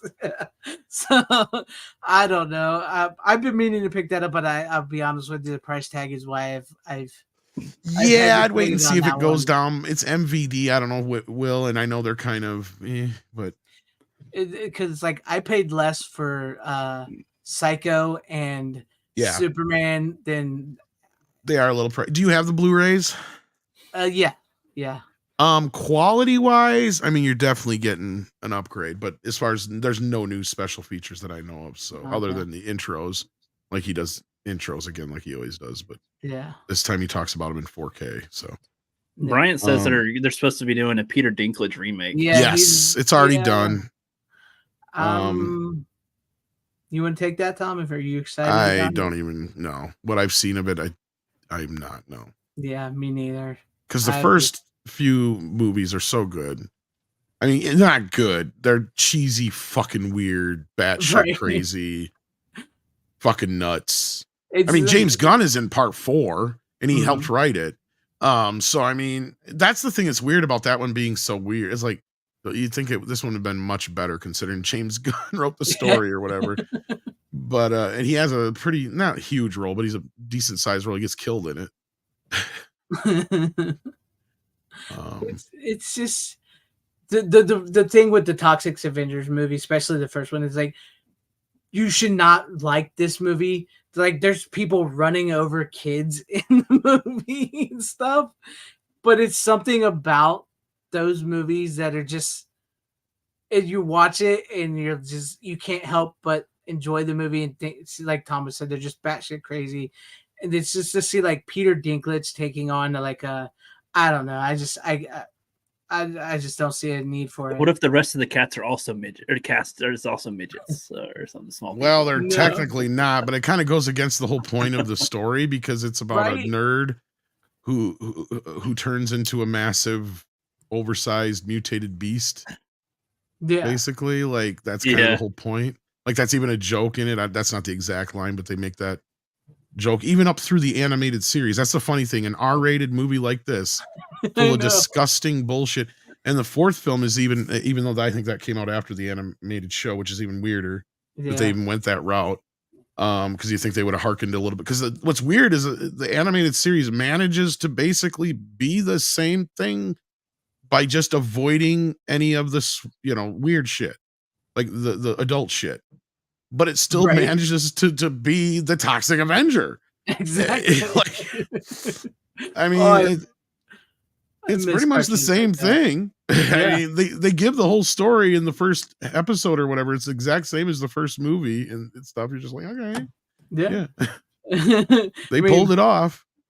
You gotta love those cartoons. I mean, we got Rambo, we got RoboCop, we got Toxic Avengers, we got Attack of the Killer Tomatoes as cartoons for kids. And those last two are ones I really want to release of because I haven't seen them in years, other than I watched the part of the first episode of Toxic Avenger here this last week just to remind myself, because I used to watch it as a kid too. Yeah. That was actually my introduction to Toxic Avenger. I never saw the movies until I was high school, an adult, whatever. Same here. I believe I saw the cartoon before I saw the movie. That's what honestly, this is the first time I think I've ever watched. No, I did watch it before. When I got the Blu-ray set, I watched Toxic Avenger 4, but it just didn't age any better this time out. No, that's what I wish, Sean, they would bring out the damn series. It'd be nice. I know it's on. I think it only had one season, didn't it? I don't know. Well, like technically it could have, but like back in the day when they said like a season of a cartoon, it was like 50 episodes. Right. True. So for syndicated shit like that, you're not wrong. Is it on the Troma now? It's on the Troma now streaming. Cool. Yeah. Not on their YouTube channel though, I bet. No, I don't think it's on their YouTube channel. Somebody's got like a VHS rip of the first 3 or 4 episodes where they put them together in a movie form, basically. Like literally they cover the first movie in like the first episode. Like it's all crammed into one episode. Yeah. And she's not blind in the cartoon either. That's one thing that they also changed so they could avoid that. Yeah. But it looks like it did run for just one season, about 13 episodes actually. I was going to say, I don't think it had too many. Because I remember it was around the same time as Police Academy, the series. I was just reading it. I forgot we had a Police Academy cartoon too. So. I can't believe how much Police Academy material there is. I thought there was the 7 movies, which was really long. Dude. Then, there's the cartoon. There's like a TV show. There's 2 TV series. Yeah. Mm-hmm. It's insane. But I'm glad to know that the 4Ks look good. Other than do you want to talk about the third I didn't movie? have the problem. Yeah, I guess some people had some issues with the third movie. I did on my first one, but I'm not so sure if it wasn't just because mine looked like I might have had a big old scratch all the way down, like a straight scratch that happened, in just the process of it being put in somewhere in the machine of it all or whatever. It was pretty exact scratch. I tried to wipe it off and all that kind of shit. It just would not play after the first 20 minutes. It kept skipping through the whole movie. Mm-hmm. So I got a new box set from Amazon and it worked perfectly fine. All 4 movies played perfectly fine for me. I had no issues whatsoever. So I don't know. I know it's only a few select players that supposedly have a problem, but from what I've read, if you get a replacement and you still have a problem, you can just get a hold of them directly and they'll print you a special disc, I guess, is what I read. So the info's out there. I'm sure if you hadn't shared it already, Greg, on your Facebook, you could probably get the info for anybody who needs it. Yeah. And I'm sure Bill Hunt will eventually cover it at some point too, or something like that. So it's out there in the Blu-ray ether. So it just type in, Toxic Avenger 4K disc 3, and I'm sure you'll find a million forums on it. Mm-hmm. But I'm glad to know they look good because, like I said, I'm kind of waiting. Maybe I'll, for Christmas or something, I'll ask somebody if it goes down the price because I really want to get the 4Ks. But like I said, I paid less money for Psycho on 4K and Superman and a bunch of other 4K box sets but I can understand though. This is Troma, Toxic Avengers, and they did go back to the original negative, because even though it's weird, it says this on the bottom. The original negative of Toxic Avenger Part 2, while complete in terms of all violence and nudity, was missing several short dialogue sequences in the opening third, which had been removed for pacing reasons. Although no film materials for these sequences could be located in order to present them the most complete version possible, the short segments were inserted from the highest quality digital master. I didn't notice anything. Right. So there's this long thing on the bottom I don't know unless it's a fucking joke that I'm not getting. You never know. You know what I mean? Like, Yeah. that's what I'm saying. Cause like, yeah, it says here, while complete in terms of all violence and nudity, was missing several short dialogue sequences in the opening third, which been removed for pacing reasons. Like, just the dialogue part was removed. Yeah. So, and I'm trying to think, was there even any fucking dialogue in the first? Like, that's the thing about the first Toxic Avenger. Toxic Avenger 2 is one of those movies where it wraps around on itself. Mm-hmm. And I'm trying to remember because he does tell the story, but it's all in voiceover. I don't know if there's that much dialogue in like the first few minutes of the movie. And then there is that big fight that goes on for like 20 fucking minutes almost. Yeah. Do you remember the one I'm talking about where they're fighting outside of the blind school? Like it goes on for a while. It's an amazing fight, but it's like isn't that the one where that maybe not 20 minutes? Michael J. White, Michael J. Yeah, White, Michael J. White's in it, and fight, the nunchucks and shit. Yeah, that's amazing. I mean, if it's not 20 minutes, it's at least 10 to 15 minutes long. It's a long ass fight. On and on. And that might be why they're making that joke. Because I don't know if there is any dialogue in that whole thing. Because that could just because I didn't notice anything like if it did. So like it looks great. Like all four of them look great. You can tell in certain spots where with certain things clearly don't have the negative for everything, like with transitions and certain opticals and things like that. But clearly, the 90% of each one of these movies comes directly from the negative. So yeah, looks good to me. So good. No, I can recommend it. The only thing I wish they would do for once on these movies, I don't know what it is. Even part 4, it claims it's in stereo on IMDb, but it sure doesn't come through stereo. It doesn't. They all sound mono. Hmm. I wish they would just do a new sound mix. Yeah, because they could use them. They sound really chonky. You never know. Yeah, with like Troma, if they even have the original audio file. They may not, but who cares? I would have found a way. If you're MVD and you're spending this kind of money, that's the thing. Like so let's I guess that's be the only gripe is like you're right, the price. Yeah, way too expensive for not getting anything new other than the 4K masters. And they didn't upgrade the sound at all. You haven't added any new features to it all. Don't even have anything look at the new movie or anything. Right. I mean, even though I know it's made by a studio, the least they could do is give us something. I mean, yeah, a little. I don't think Kaufman has very much to do with it, but other than just producing it, or exactly just in name only or whatever. It's interesting, but I know, like from what I heard, like a lot of because this was supposed to be out a while ago, but they kept delaying it. I don't think they made a whole bunch of them, and from what I heard was like one of the reasons they delayed it was so they could make a little more because they had more pre-orders than they anticipated. So maybe that's why the price is still sort of high at the moment. But like I guess at the end of the day, it's probably worth it, right? I mean, when will you ever get the Toxic Avengers on 4K again? I mean, really, you're only paying $20 a pop. Right, exactly. So at the end of the day, it's kind of worth it. Yeah. Yeah. So, but damn, I would have loved to talk to Lloyd Kaufman about the Toxic Avengers. I know, shit, right? I've been emailing him and because like my friend VHS Masker, he's the guy that directs us. He put me in touch with him because he's in his documentaries, and so we're kind of working together to figure this out. But who knows? If not, it don't happen. It's just the way it is. But any other words before I guess we move on to me? No, I think I can't think of anything else to cover on them. All right, cool. Now back to something that Rookie brought up again with the director-wise. I know this movie that I'm about to show has a 4K, but I don't have the 4K. I just had the Blu-ray. But I watched Red Heat with Schwarzenegger and Belushi, who was directed by Walter Hill, which I didn't even realize till I was watching it again, and I remembered Rookie brought that movie up last week with what's her name, where she goes from Michelle Rodriguez, yeah. So this was when Walter Hill was good because he did the 48 Hours and Red Heat. Red Heat is essentially very similar to 48 Hours. I never realized till after I watched it because it's been a while since I watched it. And it's funny because Arnold Schwarzenegger is playing a Russian and he's German. So his accent it doesn't match with the Russians at all, usually. No. So, but it's a fun movie. Essentially, it starts off in Russia. Arnold Schwarzenegger is a cop.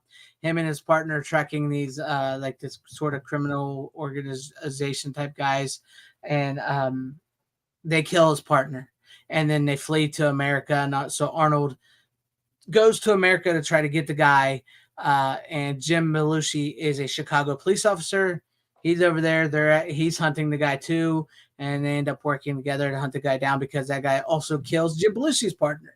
So, so they work together to catch the bad guy. And yeah, right, you're right, Sean. He is Austrian. How many times not quite German.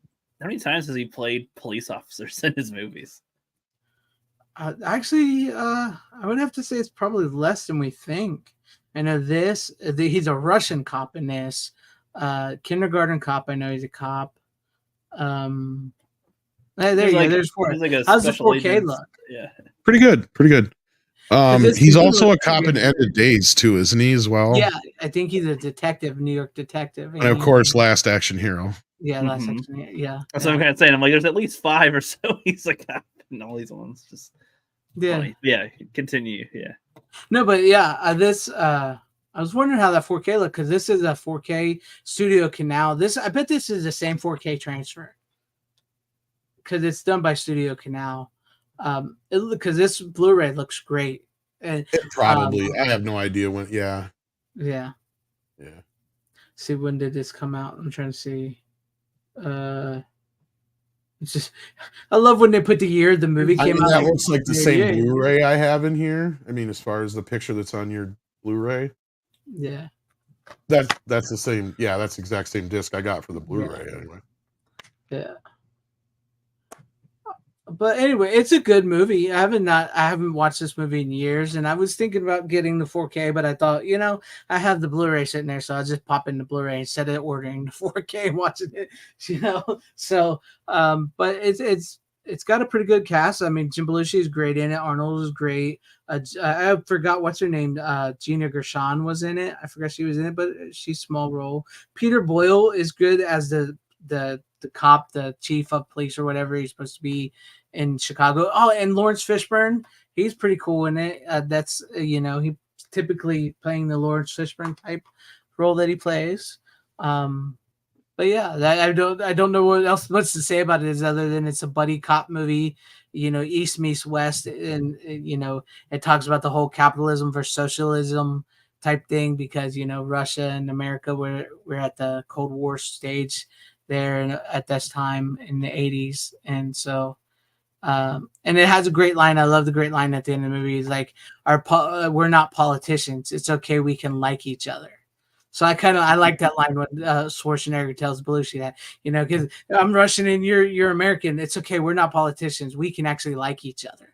So I like that line. I like that. I thought that was pretty good. I mean, give it to the 80s, man.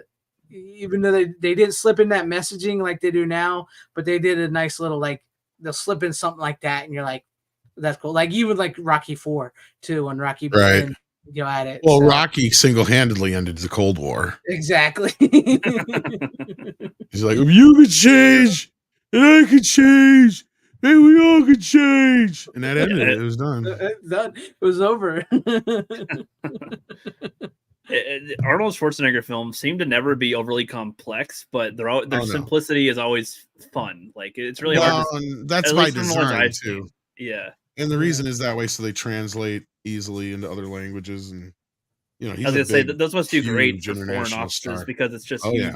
You can easily see what it is with an Arnold film, like punch him in the face, explosion here, shoot him there, hot girl there.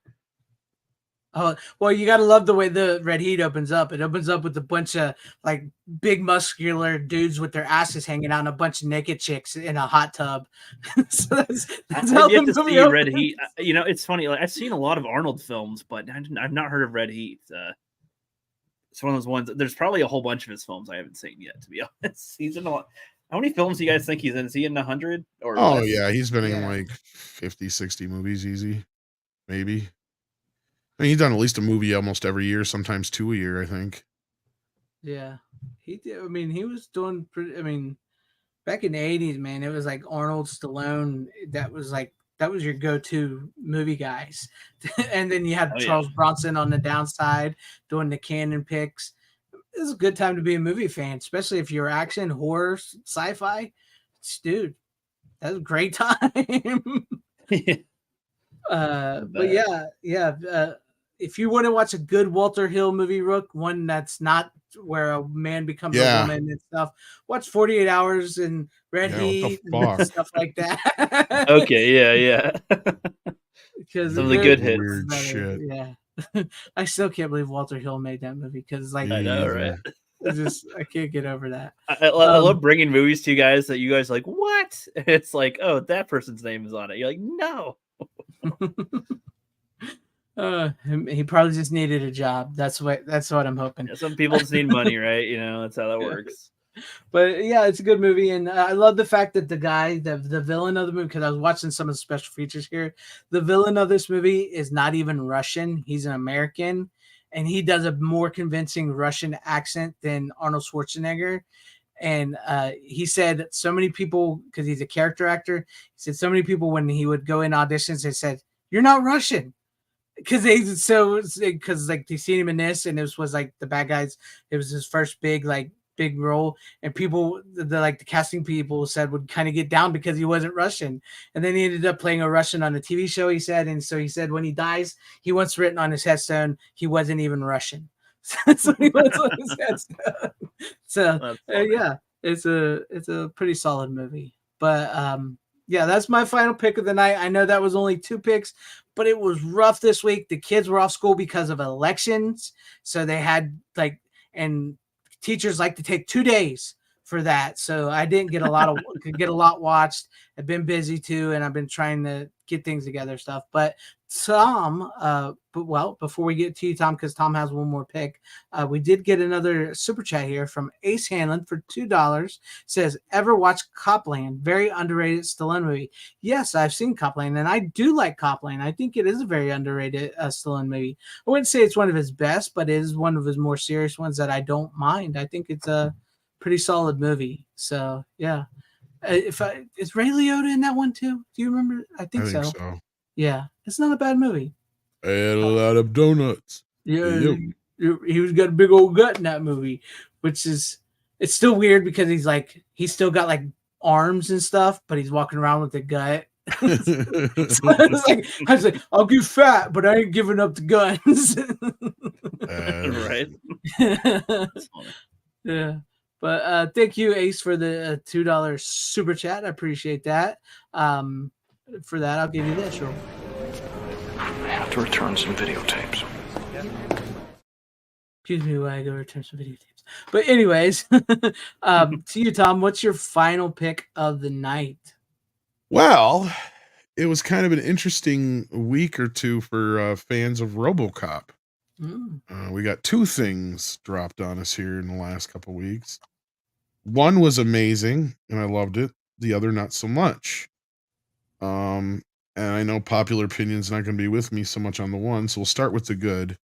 And I got to admit, this is one that I wasn't even sure I was going to get because my original order got canceled for some reason, and then it popped up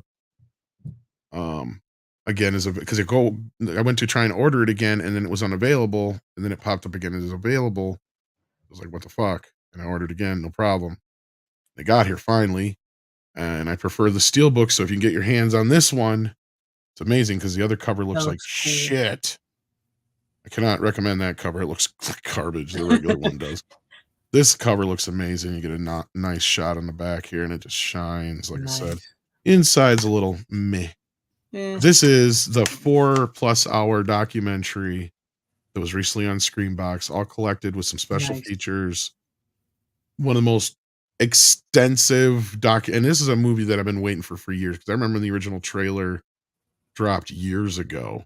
And I'm like been waiting for this movie to come out, and I was hoping it was going to be on the Arrow box set that came out, or the 4K that came out last year, a year before, but it wasn't. So we're like, well, darn.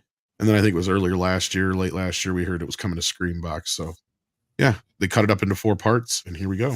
It's an amazing documentary, especially if you're a film fan or a fan of RoboCop. Obviously, I can recommend it. And then we got also this. And I would love to say I loved it. I know some people are loving shit out of this. I think it's being overrated as hell. I'm not a fan of first-person shooters, just to be clear. That's part of the Mhm. problem. The second problem, nothing in this game makes me feel like it's something that constitutes being a PS5 game or anything special. Right. It feels like something we would have got at the PS3 era. The cutscenes are very janky. You can buy outfits for RoboCop, but I'm like, what the fuck's the point? You can't only see him in He has cutscenes. outfits. Yeah, it's first person. You can't see him. It sounds like a third person game because you get to see the skin and the damage or something, right? And see, I haven't even seen RoboCop ever, but I mean, I get the concept easily enough. So you never seen RoboCop? I mean, are you really surprised? Oh my god! Now a little surprised you've never seen. Put that on your list, big time. Because this is one of the greatest movies of all time. I've never ever seen any RoboCop. Oh, you've got to see it. We need to try to get the director of that documentary on here one day because I'm Dead or alive. You're coming with me. I'm familiar with it very much, but I just haven't seen any. Come with me, or there will be. Chat's gonna have a death wish for me. By the by, Tom, I get the best RoboCop game right there. That is correct. You put it in and you play. Also, Toxic Crusaders. Nice. Nice. I just realized I had you sitting here beside me. Nice. Those gigantic things you're holding up, FanZcene. Not just kidding. Just These kidding. are old Nintendo games. I know. You got to see fucking RoboCop now, man. Holy shit! You got to see RoboCop. Yes, you got to see it. You got to see it. For the chat, question: should I do? Because Runner had suggestion for me too, so I could watch I can watch either the 4 Rockies. I'm saying the 4 because those are the ones I'm willing to watch. I guess I'm not going to watch the whole series. But the whole series is good, but yeah, the whole series 4 Rockies. Well, if I like it, then maybe I'll watch the rest. But I don't know. Right now, I don't know if I like them or not. I don't know. But the 4 Rockies, Ghostbusters, or RoboCop. I don't know how. Well, Ghostbusters 4 doesn't come out till March, so you can hold off on Ghostbusters. Why don't you do RoboCop? It's just one movie, and then if you do like it, there's only 2 other ones, and everybody knows 3 is not very good. So 3 sucks. RoboCop 1 at least is worth seeing, and then after RoboCop, see Rocky. Mm-hmm. And I mean, the chat like RoboCop's just such a must, right? RoboCop. It seems to unanimously be RoboCop. Like, I'm not kidding. It is one of the greatest movies ever made. It is great. And like I said, I really need to reach out to Christopher and ask him if he'll come on here because, well, you know him or? Yeah, I know the director. He did. Excellent. I'd love to talk about it. Freddy too. He did Freddy and It, or Robert Englund in It. He did. Okay, cool. All right. Yeah, but he's in the UK, so he probably wouldn't be able to do it around this time. We'd have to do something special, yeah. But no, it's a great documentary. I love how in depth it gets. There's a few things so far that I didn't know, but other than that, I haven't watched all the special features and everything yet. But no, it's really extensive. I like how it feels like it's taking its time. It doesn't feel like it's rushing through things, but yet it feels very informative and informal at the same time. It's really weird how to explain that, but kind of just got to see it. It's on Screenbox right now.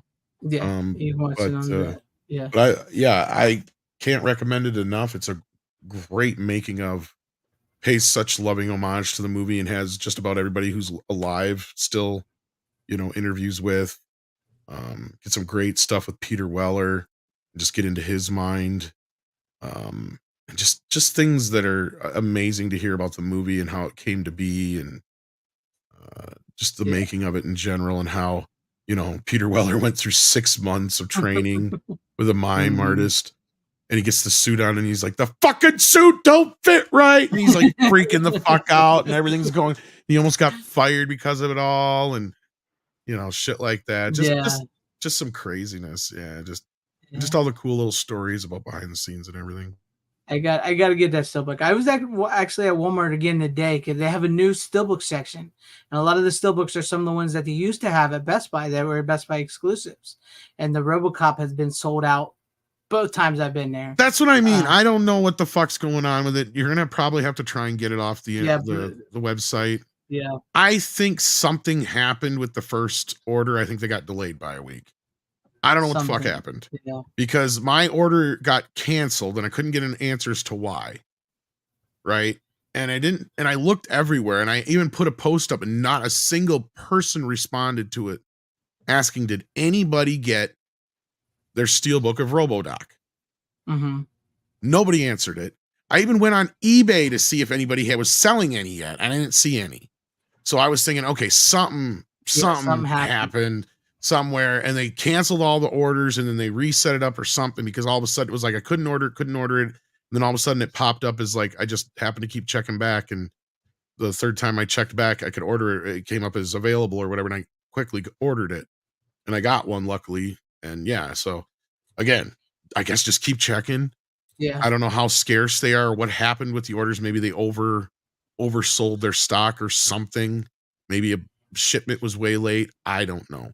I haven't been able to get any answers. I haven't been. It's I was going to ask, weird. I think, Bill Hunt about it last week, and I totally spaced it out. So yeah. Oh yeah, yeah.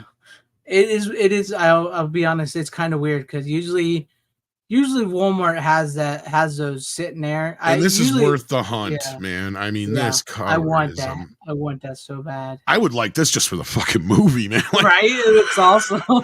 Especially, I mean, this is not doing it justice how it shines, and I mean, yeah. I mean, like especially like on the back where I love that back of that image. I love that.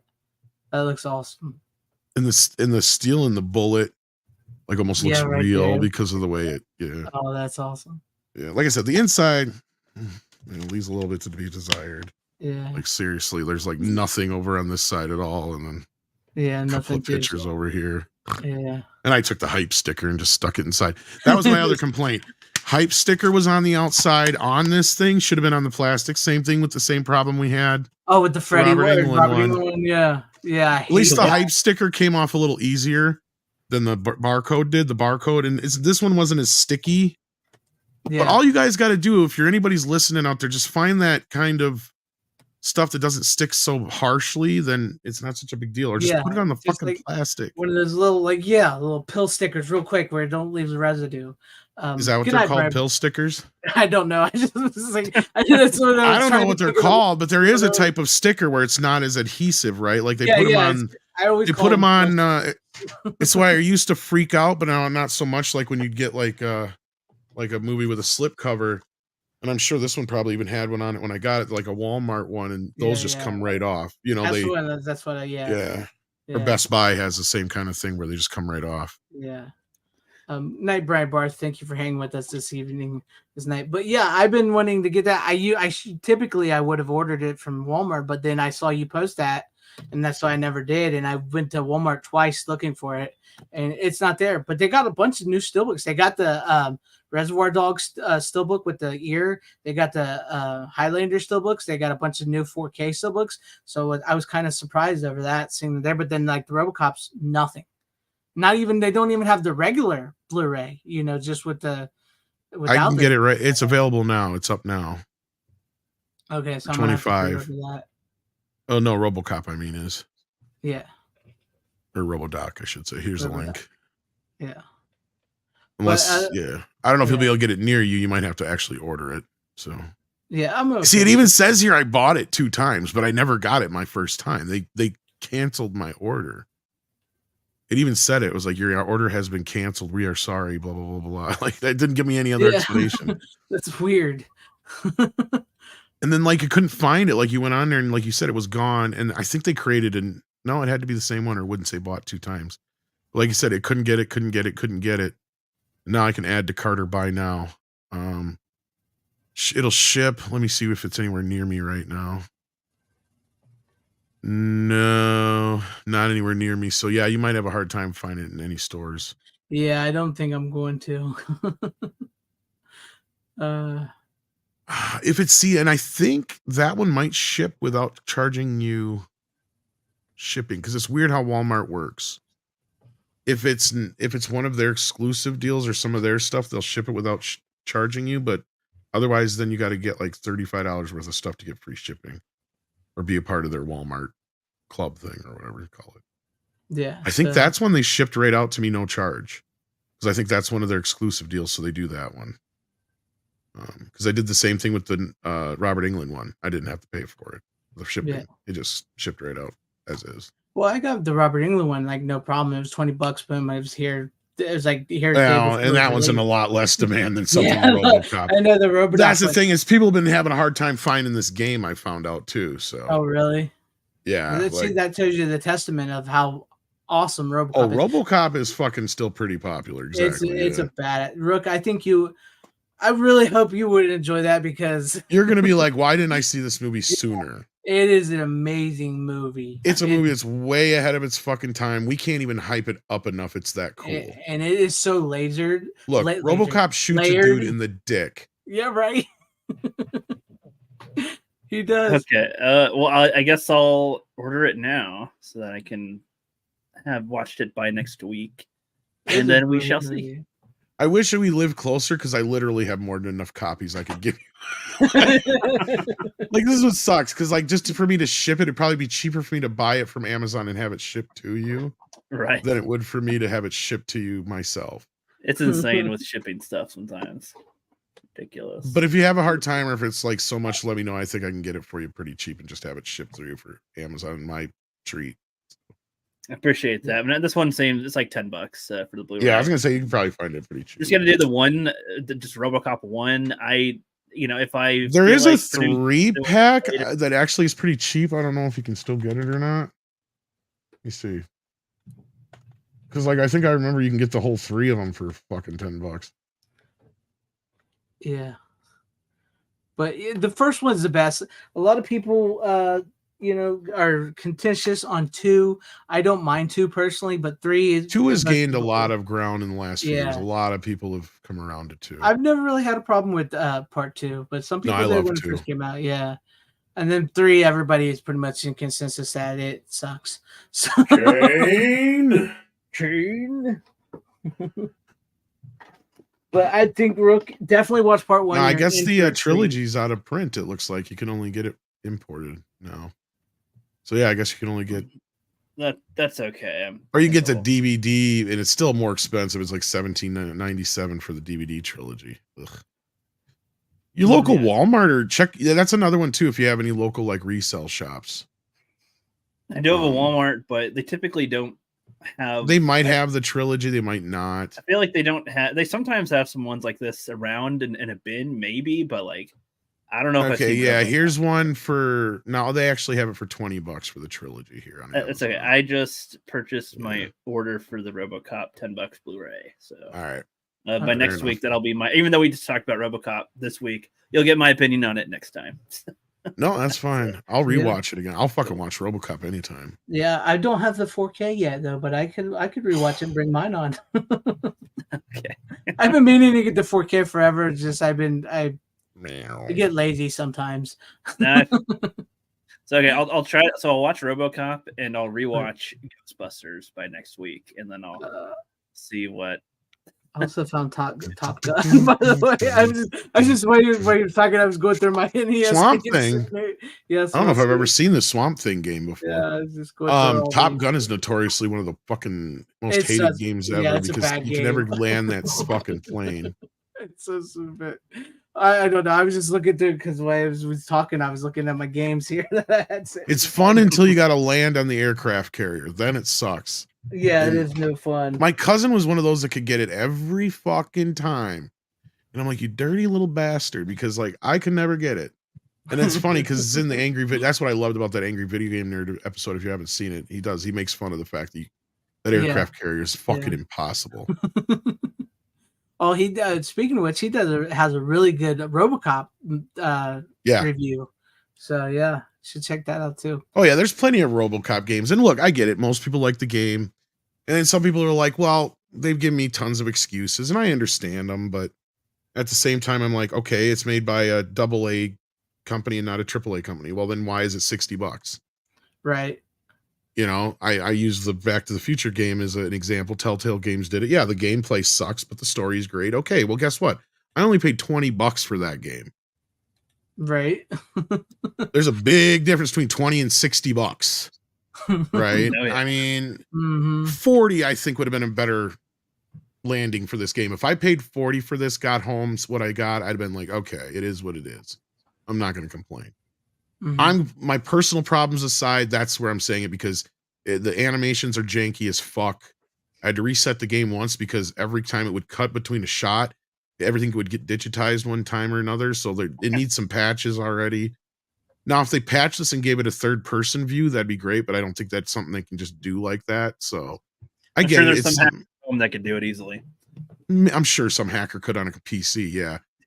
But that being said, overall, I mean, is it a horrible game? No, it's great. They got Peter Weller. I don't know if it's Nancy Allen. I think it's her doing the voice in it.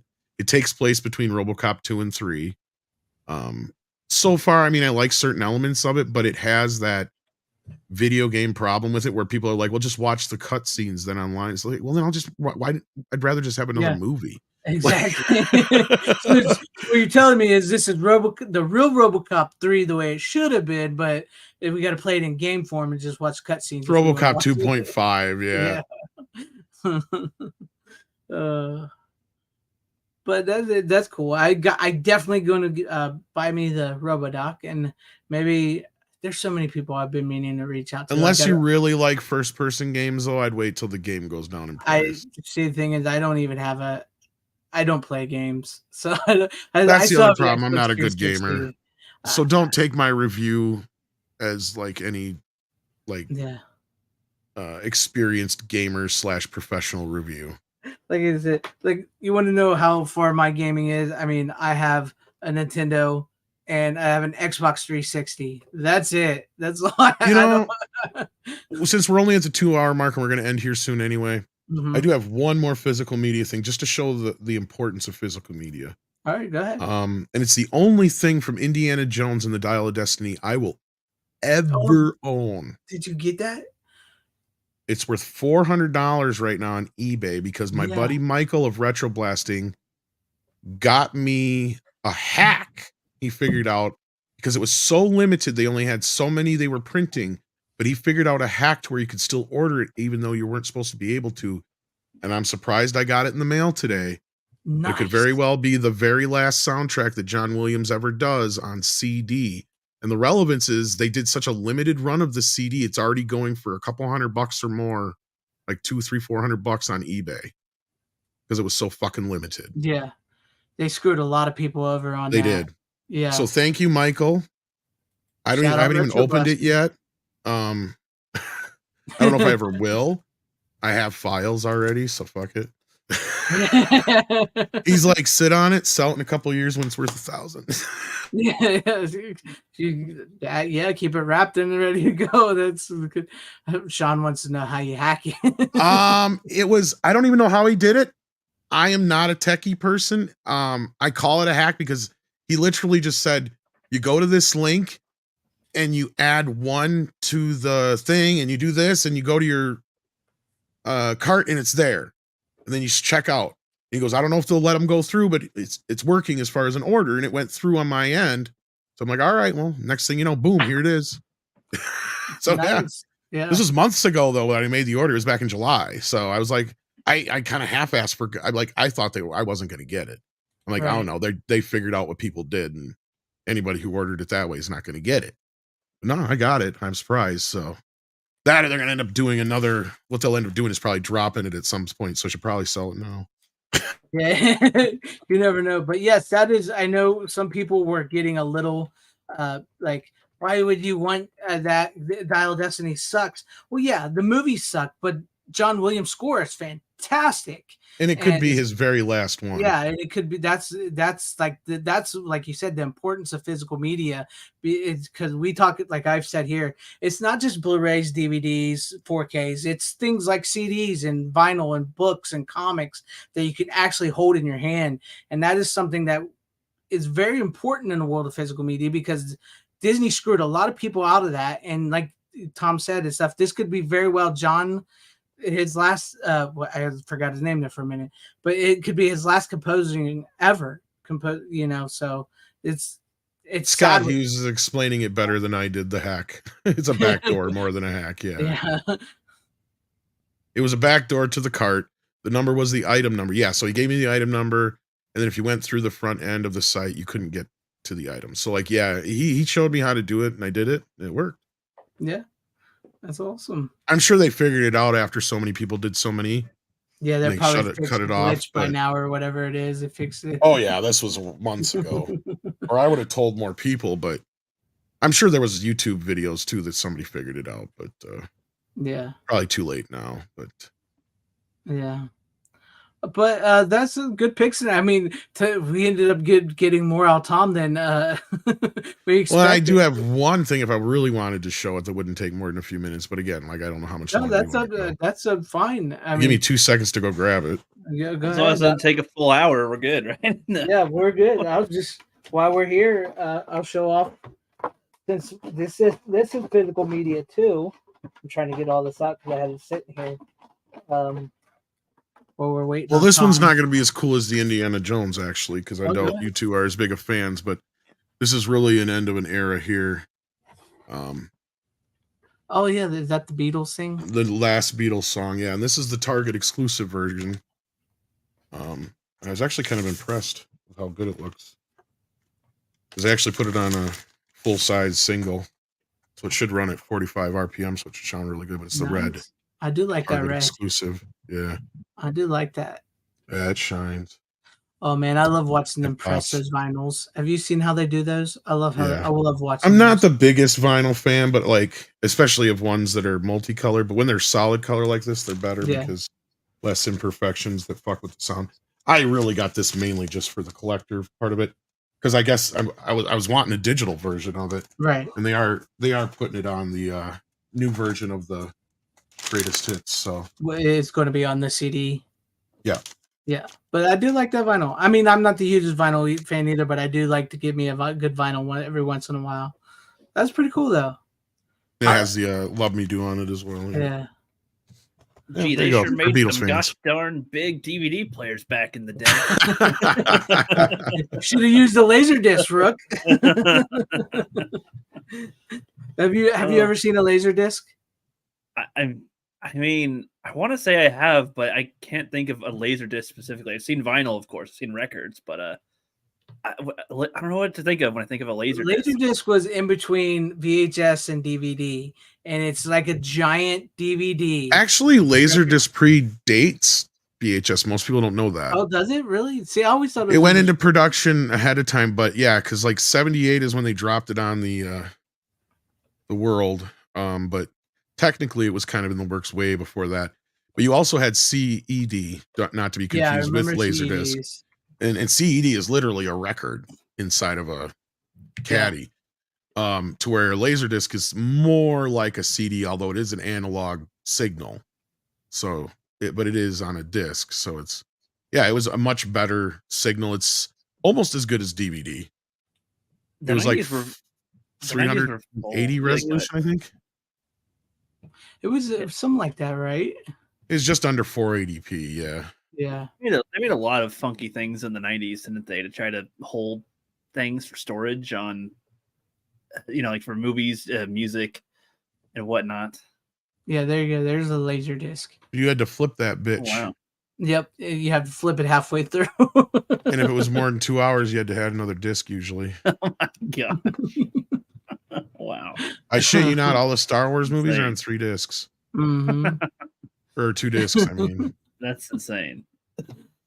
Or is it 3? Because there's 2 different speeds too. You gotta, that depends on if it's a variable speed or if it's the constant speed. Because if it's the constant one, so you can actually do the freeze frame, then you only get, I think, is it half hour per side or 15 minutes? I can't remember now.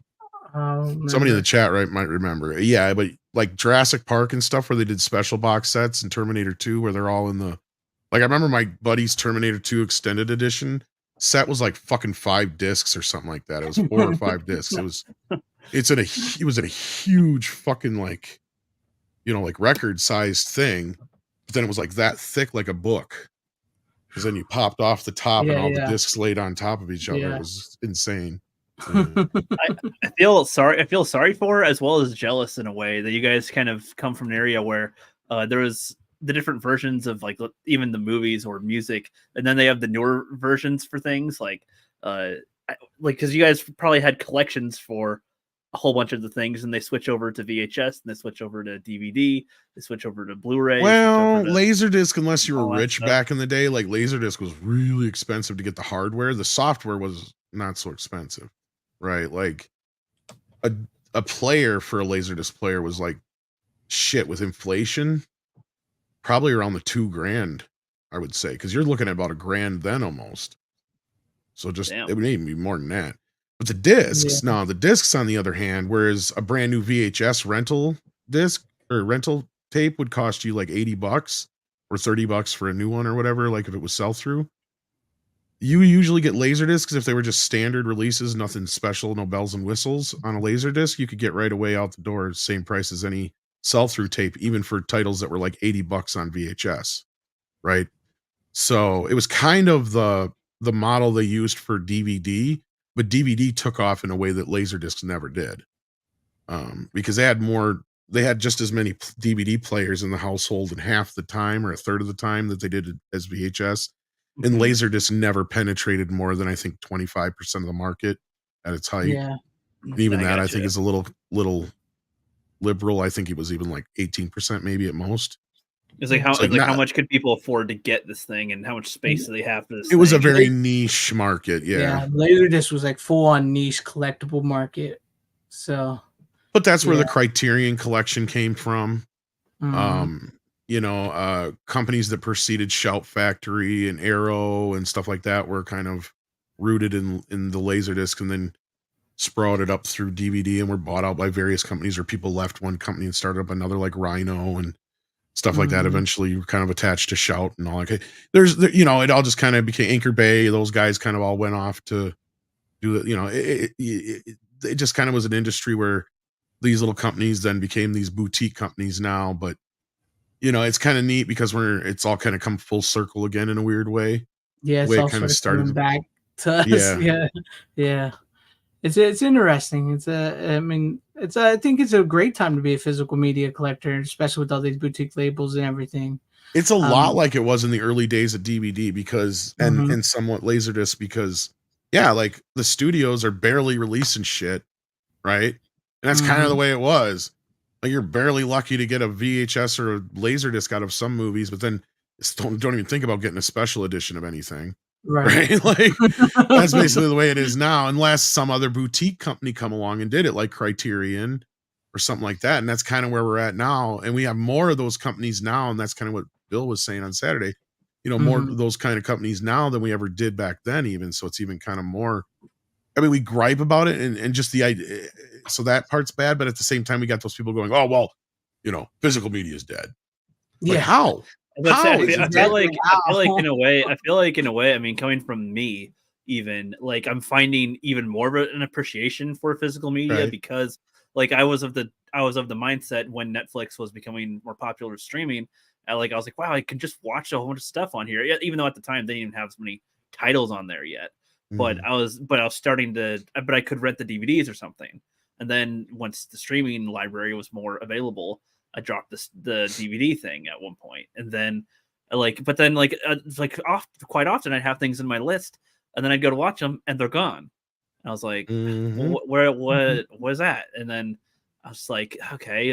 Sometimes I didn't even remember what movie it was that I was planning to watch, and then I was like, what was that?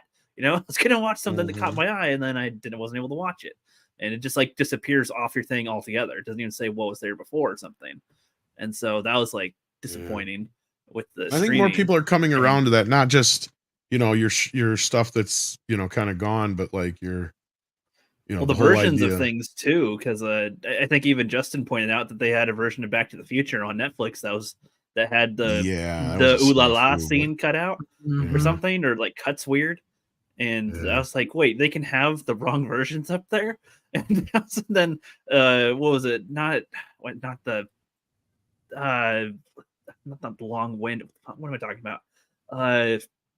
One of those, another older movie where they like they covered a girl up or something. They like censored something, or Splash. They just cut out the ooh la. One with the wind. I want to say. I'm saying Splash. You're talking about. They cut out some other part, and it was just because their back was showing or their butt, and and I'm just like, what? Like I'm trying to watch movies for the first time that I've never seen before, and I could, if I don't see them now or get a physical version of the originals or something, get the censored one or the ones where they cut out things and not even know it if I'm not sure, So that's an annoying thing to pay attention to. So that's and then we had the French Connection is one of the more recent ones, but yeah, I mean that's why I do want to collect some things that I enjoy, but I'm like I need to get my hands on this or that before physical will always be superior. And this, I actually did a video on this today for anybody who has not seen this. Check out my video. Check out your video on it then. Yeah. Well, I didn't even see that. Maybe not as insightful as some, but I give my thoughts on it. But well, no, I just been so busy today. I haven't had a chance to watch anything. But yeah, no, I would go ahead and kind of plug your video more so than actually to check out your video on it. I was just talking about this because I seen Serial at Midnight talking about how people were, he's saying there's a whole world of digital movies that don't even have physical releases that nobody's talking about and stuff. And he was, he was kind of getting onto about it. And then this pops up. This guy shows up here telling that from the SDS Studio Distribution Services, saying that 72% of the movie buyers are active in physical medias, with 41% buying physical only, 31% buying physical and digital, and then it was 28% digital only. And I know some people were just saying physical, and I'm physical. I'm not 100% I'm physical, but on occasions I will, I will buy a digital movie because there's sometimes you just cannot find that digital movie or that movie. Yeah, I'm in that 31 percentile too, but I love these statistics. You're right. Because what this is telling us, it goes against everything that one of those little fuckers who comes around and goes, physical's dead. Yeah, physical's dead. Digital's better. I got everything on digital. Nobody buys anything physical anymore. It's all digital. For me, my mentality is I'll get up and put in a movie. That's fine, but I do like to have TV shows available to not have to swap the disc every time a disc. Oh no, that's fair. In. So if what people are doing, a physical and digital option, that's what I want for more TV shows. It's like a physical and digital option. But there's other, where this percentile here is, and I think people are like you. They're still trying to find ways to conserve space and other things. And what people are doing is putting up their own Plex servers and stuff. Rook, I don't know if you're familiar with those are. I don't know if I heard of that. It's basically like your own little streaming service in your own household. And you basically digitize all your movies and you put them on a hard drive through a server, and then you just watch them through there instead of having to put a disc on all the time. And it's like your own little homebrew Netflix. And I'm thinking of doing that myself just for all my TV shows, because it takes a lot of space, right? Especially if you're doing Blu-rays and other things. Because if you pull them, and you can do them you can compress them if you wanted to, but if you do them in full-fledged, whatever their bit rate is, then Blu-rays alone are going to take up a lot of space. So you're going to need a few terabyte hard drives to cover all your bases. So I'm thinking maybe I'll do this, but I'll do it with the TV shows, and for that very reason, Rook, is because I've got tons of TV shows, and I don't want to have to go through all the discs all the time. Yeah. I mean, it's not even. It's like I can get up and change them, but when you're in a show, sometimes those are things that I put on to have in the background sometimes, and it's like I'd rather like to have it play a bit, and that's a good episode, instead of I got to pick the disc or want to find the episode that's further. I don't want to find the disc that it's in. That's the only thing. That's probably a younger generation problem, and or you said you kind of relate to it too with it a little, switching the episodes, but yeah, like Joey says in the chat, you just use the H.264 in HD resolution. It's fine. Plex will transcode on flying. It's not the cheapest thing to set up, I guess. I'm still learning about it. My boss has his all set up that way, so he can conserve space. Then all his discs are just put in storage or whatever. So now, see, I get that, the TV shows, definitely, but I just love displaying mine. I couldn't put mine in. That's storage. The thing. I love my library. I still would keep them in the library. Yeah, right, exactly. But I just want to be able to, because I'm, I get involved in a show, and it's some shows you get involved in. It's I get to go into Star Trek, and then I get away for a while. It's where the fuck did I leave off? Yeah.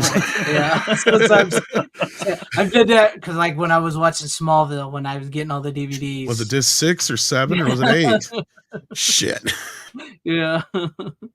But no, I could definitely see doing that for the TV shows, because Yeah, plus, what if you have a cat on your lap? You can't get up. You can't just change the disc every time. This is true. They get very pissy when they do that. Uh-huh. But no, I thought this was a very encouraging set of numbers because that's showing that only 28% of movie viewers and buyers, whatever you want to call it, are digital only. That ain't shit. Well, when they say digital only, is that including like streaming services, or that's what that means? Is they only watch? They must only watch streaming services and or buy digital copies of things. Yeah, digital copies. Yeah. That makes it's the kind of thing too. Yeah, they're getting they keep on raising their freaking prices monthly all the time now. It's like, God, I don't know if I want to do that. And ads, I hate ads so much. They want you to buy the ad plan because they're not making money. They're not making money on the plans that are not ad free. So they purposely are making the ad plans cheaper because they make more money that way because of the ads. Well, and it's kind of just getting it back to the old cable. The old cable, like the way it was set up. Because that was the way they could only afford it then. It's because the cable companies paid a portion of the money that you paid them. And also they had ads. So they had support from two different revenue streams. And they didn't stop to think about how they were destroying themselves. And we did a great conversation with this with Bill on Saturday. So check that out if you want to dive deeper in that, because we should really wrap this up here now. But no, like that's really what it boils down to, is they've done fucked themselves. Now they got to unfuck this situation. Ads trigger me sometimes lately, especially because they seem to come in at spots where they shouldn't sometimes, and I'm like, what's that? And then it's like, oh, in 3 minutes on an ad, I'll never buy anything they're showing me. And it's like now I see it as almost like you're wasting time of my life. Like how many minutes of my life is sucked up by ads when it could be watching something good in the meantime. Think about that. It is, but like I did with my video today, I basically said it's okay if you want to go digital, but I prefer physical, and I think it shows that physical is still alive and very well. So it's basically like the consensus of my video. So, but even game systems also, I think, play a good part in the physical aspect, because like I haven't bought a DVD player in forever, but I have an Xbox and whatnot, and it's a DVD player for me. Sweet, I got that like a 2-in-1 with it, and so like I don't know, I feel like gamers and stuff don't mind having discs in general, especially. I feel like they try to charge you more with digital stuff with gaming these days, and people they kind of are, but they also realize, because at first they're like, "Oh, this is going to be cheaper," and look at all this money we're making from Netflix and stuff like that, and same thing with digital downloading with gaming and all that business.